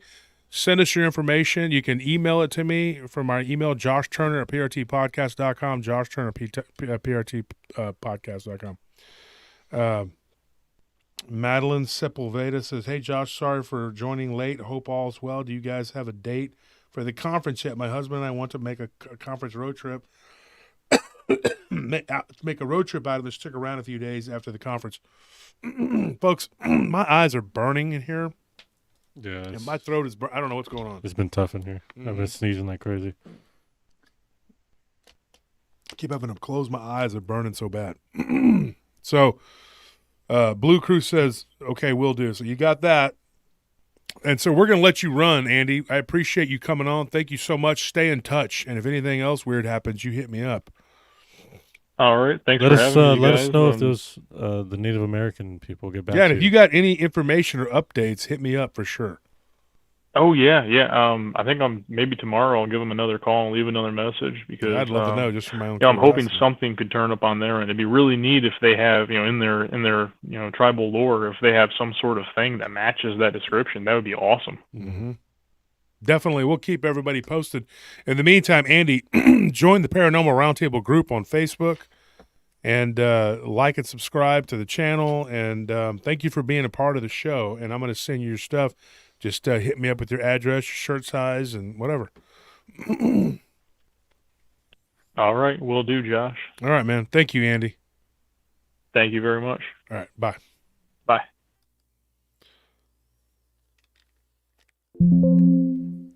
That was loud. That was loud. But that was Andy. He was basically a witness to something that was very odd, very strange. Very but unique. I mean, that's it happens. Well, it unique. But yeah, I mean, every encounter is unique, but not unheard of. I mean, and that's Definitely the not unheard freaky of. thing about it is But- when you get hundreds of emails, it just you run across everything. Yeah. And it's so weird. But his was very cool. I guess he was probably scared the crap out of him at the time. I don't want to say it was cool, but like it was a really cool story for you guys to hear. Confused the heck out of him, I'm sure. I Yeah. mean, So we got one more winner we need to give away because we need to give these hats away, folks, and a book. We're going to give away a book. And then, of course, we're going to post the link on the Paranormal Roundtable group. Go over there and leave a comment if you haven't won before. And then, of course, if it's all people that have just won, then you might win again. Like Amy said earlier, she's won twice. Some people win multiple times because they're smart enough to go and keep making comments, and you'll just keep, you'll keep getting prizes. So let's pick another one. Anthony, I'm gonna let you pick this one. I do have an idea. Someone that's been with us. We don't like your ideas. Go ahead, Andy. The Yeah, Armando just days. interrupt me after he clearly says Anthony, not Tony. Well, this is someone that's been with us since Wanna the use your Armando brain. days, and they said they haven't won anything. Who? Pork and Beans. I used to read his comment. Oh, Pork and Beans is not one? He said he hasn't won anything. Okay. And I used to read his comment like during the live stream with Armando. Okay, so Pork and Beans, then we'll pick you. Okay? And now, Anthony, if you want, you can pick another one. Yeah, I We wanted got- to pick this one guy solely based on his screen name. He better be here, so he better not have dipped. Where is he at? Anyway, it was War Criminal 7. War criminals. Yeah. Okay. Because we all know that war criminals Let's- are the real man. heroes. If you're there, War Criminal 7, just say so. You won. If you dipped on me after I stuck my neck out on you, I'm not gonna pick you again. Maybe he could be standing before a military tribunal as we speak. I don't know. I mean, could be headed to Leavenworth or to the brig or to the stockade. We don't know. Okay. Maybe he's going to the Hague. I mean, There he goes. There Oh, he goes. he's here. Okay. he says, "I'm here." Laugh out loud. Okay, so war criminal. Anthony has chosen you. Okay, and now you guys can hit me up on Messenger on Facebook. That's the easiest way. Or you can go to joshturner@prtpodcast.com, joshturner@prtpodcast.com. Send me your information, and we will get your hat out forthwith. How do you say it? I don't know. How would you say it? Forthwith. Post haste. Post Post haste. I haste. don't know. Anyway, we have 2 different logos. If you want to specify the logo with the hand coming up in between the Bigfoot and the Dogman, or if you want the UFO, the Bigfoot, the Dogman, and the zombie, let me know. If you have a preference, and we have them both. They look great, and like we got the different logos and the different whatever. And so it is still wintertime, and if you're living up north, and you want to buy one of the hoodies that we have for sale, we're selling the specialty hoodies for $30, which is our cost. Okay, so we're not making a profit out of it. Just let me know, and we'll sell you one. If it's not one that you can get on the store or whatever, if it's one that you want, that we've shown you the different styles, and we'll sell you for $30, which is our cost. Okay. Just for the shipping or whatever. So it'd be 30 plus whatever the shipping. What is the shipping is like? What, $6 or $7? Yeah, usually. So I say 35, which is what we pay. All right. So just you do that, and we'll send it to you. Just hit us up, whatever. Everybody, thank you for listening. We had a great time. I hope everybody enjoyed the stories. We brought the heat like we usually do. We come in. I'm the starting pitcher, and then we always have a guest that's kind of like the closer, and then they bring the heat, and we shut it down. And that's what we do here at Paranormal Roundtable. And people said, well, your show is too long. That's why you're not getting a lot more people listening, because they have little 20-minute shows. Blah, blah, blah. Well, we could do that. We were going to chop it up and make little shorts and all this stuff. I just don't have time, because unlike a lot of people that do this, I have a very, very large business that I run. And so even having time to do this is amazing. It's a miracle that God has allowed me to do this. I mean, because I barely have time to do anything. We all have to work. Yeah, we all make time for this because Yeah. we care about it. But So everybody, War Criminal, be sure and send me that. Thanks pork for and beans, and also who's the third one? Pork and Beans and Blue Cruise. Blue Cruise. That's right. We are proud that we're glad that you won. And we're going to pick one, maybe 2 winners off of when we put the link onto Paranormal Roundtable group. Go to Facebook, join the group.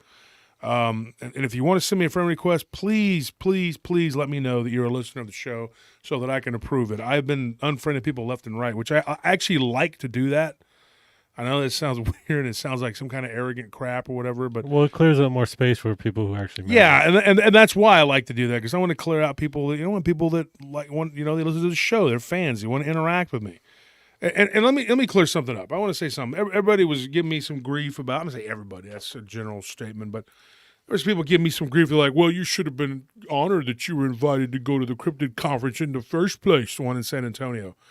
No, not when you tell me, "Hey, you're gonna have to pay $100 to have a table there and sit there all day as a vendor." I don't want to do that.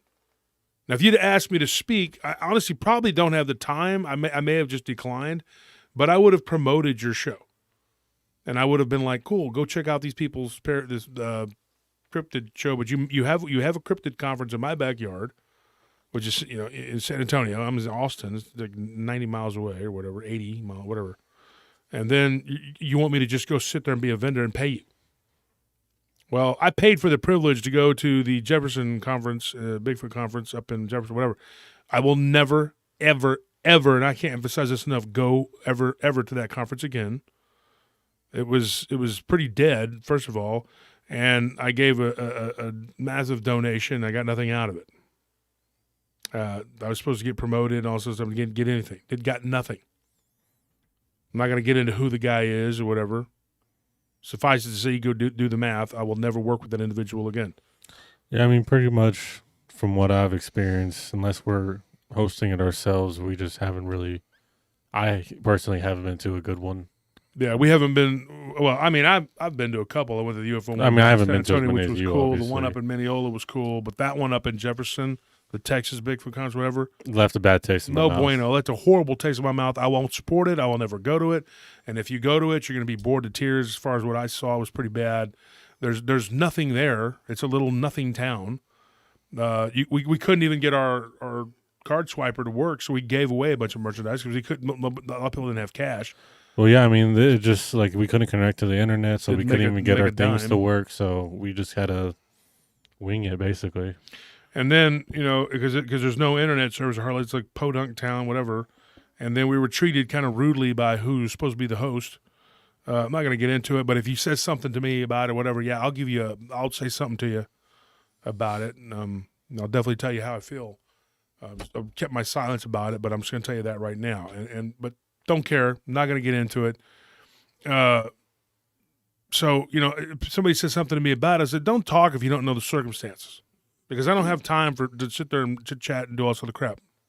I got a lot of things I got to do, writing a book and all this other stuff, trying to get my house in order, get set up, get things done. I got things to do. I got to run a business, 2 businesses, and so I just don't have time for it. And so it's more to me about promoting of the brand, whatever. And I didn't get any promotion out of it.